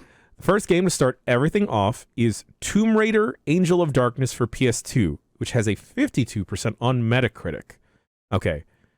Is Gotham Knights PC version higher or lower than Tomb Raider Angel of Darkness? What's the Tomb Raider rating? 52. Yeah. Gotham Knights PC? Yes. Oh man, I think it's higher. So the answer would be I'm saying Gotham Knights is higher than the last game, right? Yeah. Yes. I think it's like 60 something. So I'm gonna say that Gotham Knights is higher, even though Dave Lang worked on it. Right. I think it is higher also. Yeah. Okay. I thought it was in like the low 60s. By the time that game came out, I'm thinking that it's like even a 60 was like the really bad score. You don't get much lower than that. That's how I'm basing it. All right, boys, you're correct. This is like Creed, 66, higher. All right, next. Is Saints Row 2022 PS5 version higher or lower than Gotham Knights? Lower. I think it's higher. I thought it was more of like a really low 70 or a higher 60. Maybe I'm wrong. Gotham Knights? Break the tie. Saints Row. I think I want to say higher too, but what was the Metacritic score for Gotham Knights? Gotham Knights at a 66. Oh God. Okay, I'm gonna say lower. Now I'm gonna say it might be a low 60s. I'm saying higher. I'm not a right. Coward. Jeff Grubb, you're correct. Lower, 61%. Ooh, 61. There we go. Man, I think All right. I'd rather play Saints Row than Gotham Knights. I don't know. Maybe I don't mean that. I don't want to play either of them. All right. Keep in mind, Saints Row 2022 is Yeah. 61. Is Okay. Duke Thank you. Nukem Forever Xbox 360 higher or lower than Lower. Saints Row? Lower. It should be lower, but is it? Yeah, gosh. that's where I'm at too. It's It should there's be lower. that game. I remember how much that game got dragged. There's no way it Yeah. was chilling in the 60s. He's right. It's got to be lower. It's got to be lower. I'm gonna say I agree. I think it has to be lower. You're all correct. It is There we lower, go. sitting at 49%. Wow. Man. All right. Duke Nukem Forever, keep that in mind, boys, 49%. Is BMX XXX on the PS2 higher or lower than Duke Nukem Forever? Wow. Very similar vibes from these Yeah, games. I think huh? just by like math, it like at law of averages, like it almost has to be higher. I was about to say whatever's next has to be higher, but then you threw BMX XXX I know. at me. It gave me a little pause because that game got dragged pretty hard too. Yeah. It was bad. It was also like pathetic, right? Like Mhm. let's just make a Tony Hawk like and throw some boobs on it. I That'll mean, help. definitely no one rented it, played it on their GameCube, and tried to just see the boobs. And Oh, move okay. Yeah, So on. you no were one did that. criticizing people jerking off the Scarlet Maiden, but they were I don't think you I as like said. I don't think I said 13-year-old one bad word winking about into the those people out BMX there. XXX game. In fact, yeah. I believe I said they're my people. So, Yeah, I'm glad you found your tribe. thank you. I'm gonna be brave, and I'm gonna say lower. I'm gonna say higher. I'm gonna say Higher. higher. 49's so low. Minotti, Backlar, you are correct. It is higher at 54%. 54. All Backlar's right. perfect. Me I and think Jeff I'm both this perfect, one. yeah. All right. Next one. Keep in mind, BMX XXX at 43% is WWE 2K20 on the PS4 higher or lower than BMX XXX? Sorry, what was BMX's score again? 54. 54. Okay. I think lower. All right, I'm gonna say higher just because I need Backlar to miss one. Even it back up again. 54. Man, that's But that was the one. But that's the one that was like no, broken, yeah, it's right? completely It got yes. very bad reviews. Yes, did. it was, and it was like a pile on. So I'm gonna go with lower, but I don't feel great about it. Ding, ding, ding, ding. You're correct. It is lower at 43%. Wow, that's like the lowest one yet. 43%. Yes. All right. Keep that in mind, boys, for 2K20. Yeah. 44. Is Babylon's Fall on PC higher or lower than WWE 2K20? How many Higher. reviews does that even have? Higher. It's got to be higher though. Come on. I think it's higher. Yes, because Now it's just strategy. It's I think higher. it's self-selecting. I think it's higher. Can you take me higher? There you go, Scotty. Belt it out. 46%. Sorry. We're blind men. Okay, yes, correct. 46% higher. Okay. 46, not much higher, but higher. 46, Yeah, not that much fairly. higher. Just a little baby whisper. Is Tony Hawk's Pro Skater 5 for the Ooh. Xbox One higher or lower than Babylon's Fall? That game upsets me the most because how Yeah, dare you I call it hated Tony that Hawk's game. Pro What's the Skater number? 5? Um, 46. 46. I think it's fucking lower, dude. I think it's higher than 46.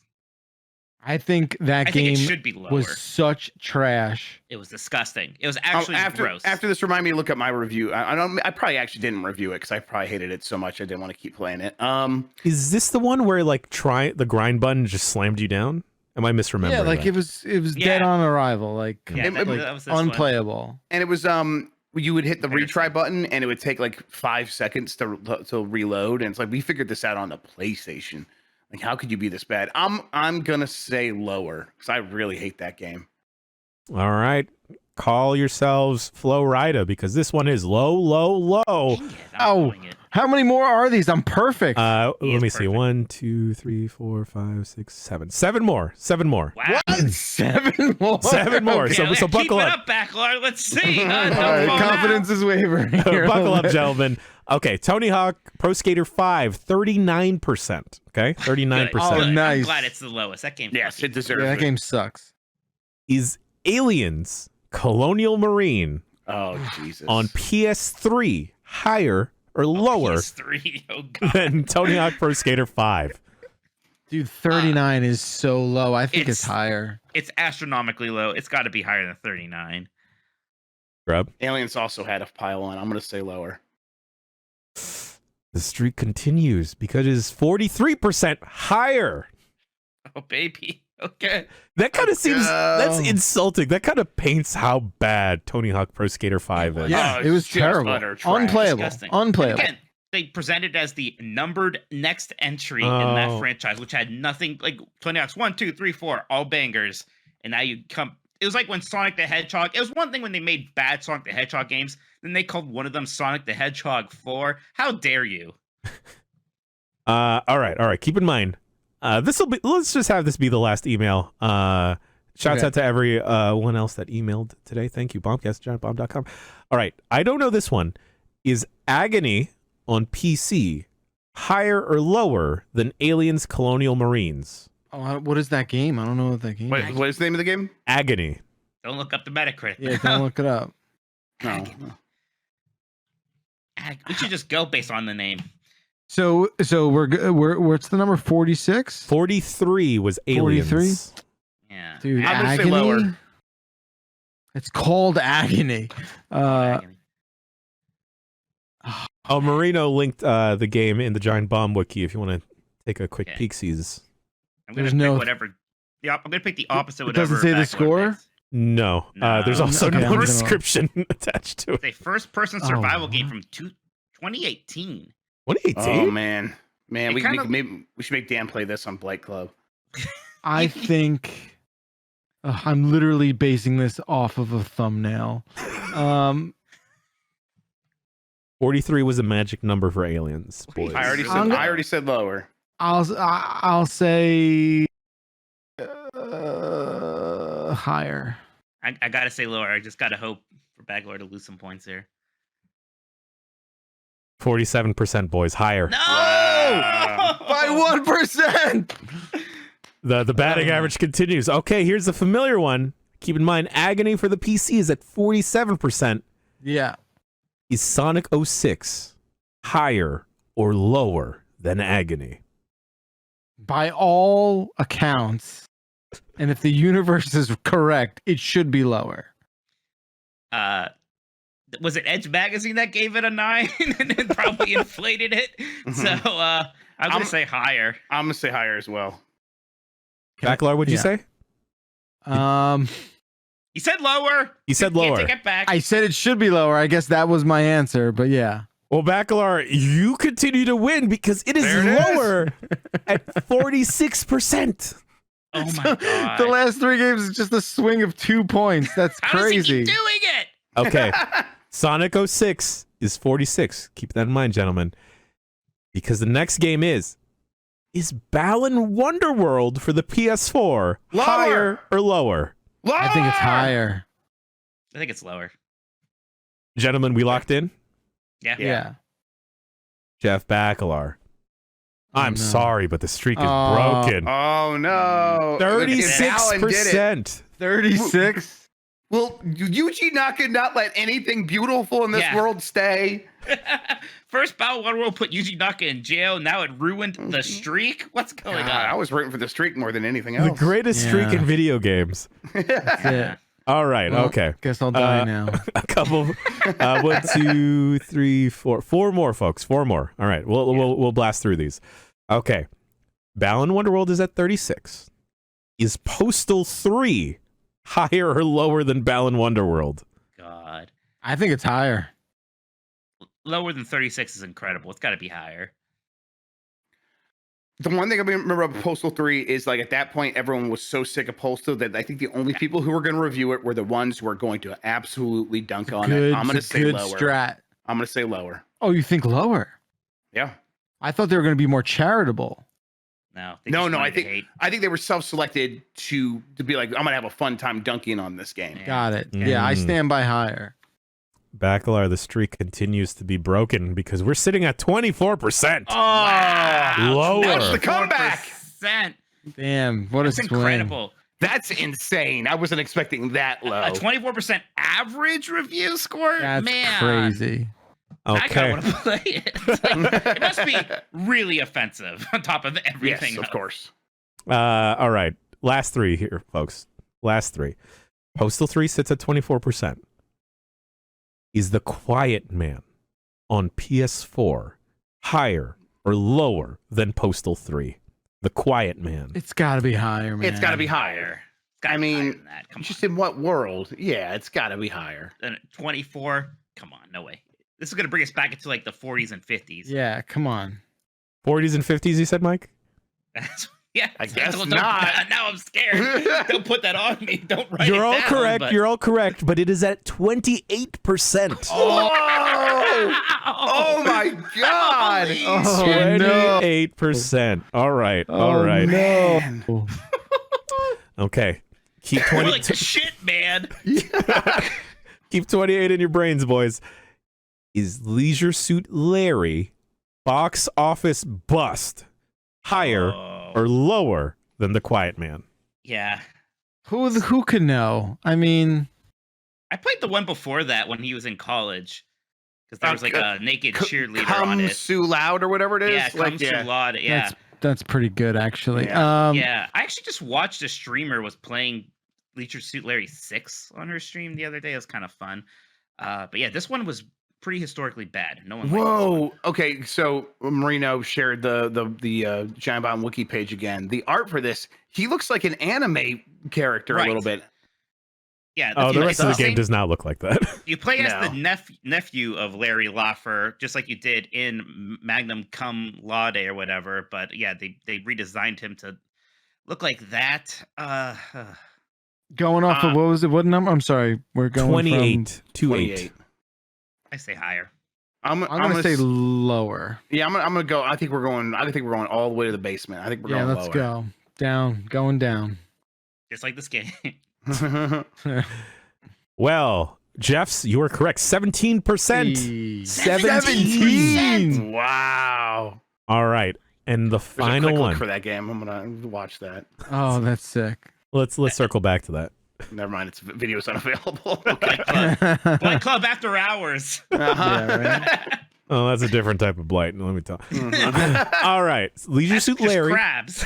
Box Kind of makes your office. penis fall off. Box office bust sits at a 17. And finally What could be lower? is Ride to Hell Retribution higher What is that? or lower than Lower. Leisure Suit I'm Larry? going lower. I think Yeah. this is the self-selected people that want to give a 1-star review. And I agree. I'm basing my decision off the fact of like you got down to 17. You're designing this quiz. This is the last one. You found a game I've never heard of. I'm sure it's somehow inexplicably worse than Leisure Suit Larry. I'm Now I have going to say lower. higher just because I gotta hope to get a point here against these guys. I said 1-star review. I should point out that would actually still be higher than the 17% the last Right, game got. That right. would translate to 20% Yeah. on Metacritic. All right, but I'm saying lower. All right, gentlemen. It is lower at 16%.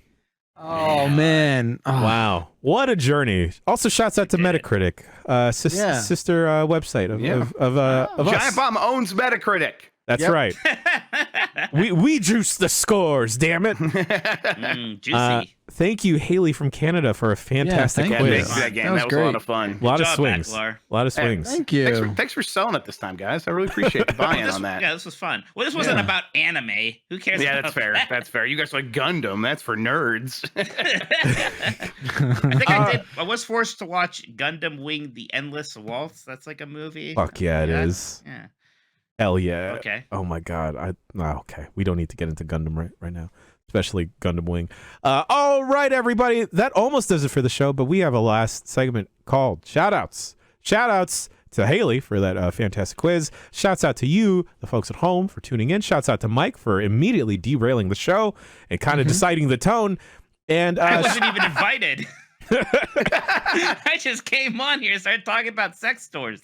and happy birthday to Agnieszka from your loving husband. Aw. Happy birthday. Happy birthday. Happy Shouts out birthday. to Yes, Mike. Jeff Grubb's birthday's coming up. Yes, Tomorrow. yes. We will be having Backlar's birthday's coming up.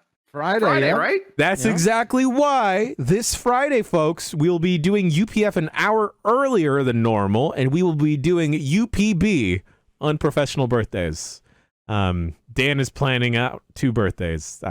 Nice. Just let that play out in your head. What that's going to be Yeah. like. It's terrifying. It's a fantastic time. Mike Minotti, thank you for joining us today. Kind of barging in the door and joining us, but you know what? We had a seat ready for you. We kept it warm for you. Well, I mostly wanted to yell about Mirror's Edge, and then that got reversed. So I did it. You did it. everybody. You did it. Saved Mirror's Edge. I had a mission. Hooray! That's right. The thank- power of manifestation. Yes. Thank you for having me on. Please check out GamesBeat. And yeah, appreciate it. Fantastic, fantastic. Jeff Backlart, Jeff Grubb, thank you as always. We got a fun-packed week for you. If you missed the WWE 2K23 quick look, just strap in. Just buckle up, baby, and just let it ride. I know that Kind of Funny did their little wrestling league, Kind of Funny Wrestling. I kind of want to turn the wrestle shits into like maybe a limited series of like let's I mean, there just are do 2. multiple wrestling like territories and promotions out there, and who's to say we couldn't do an invasion storyline? There's some fun stuff that could happen. That's true. If there's like community made versions of the Giant Bomb family and extended family, please link that. Yeah, I know I'm definitely in there from the Kind of Funny wrestling thing. So yeah, we'll make that happen. Buckle up, baby, and we'll see you next week for another episode of the Giant Bombcast. Until then, we'll see ya. Yes, there's also a Tchia quick look.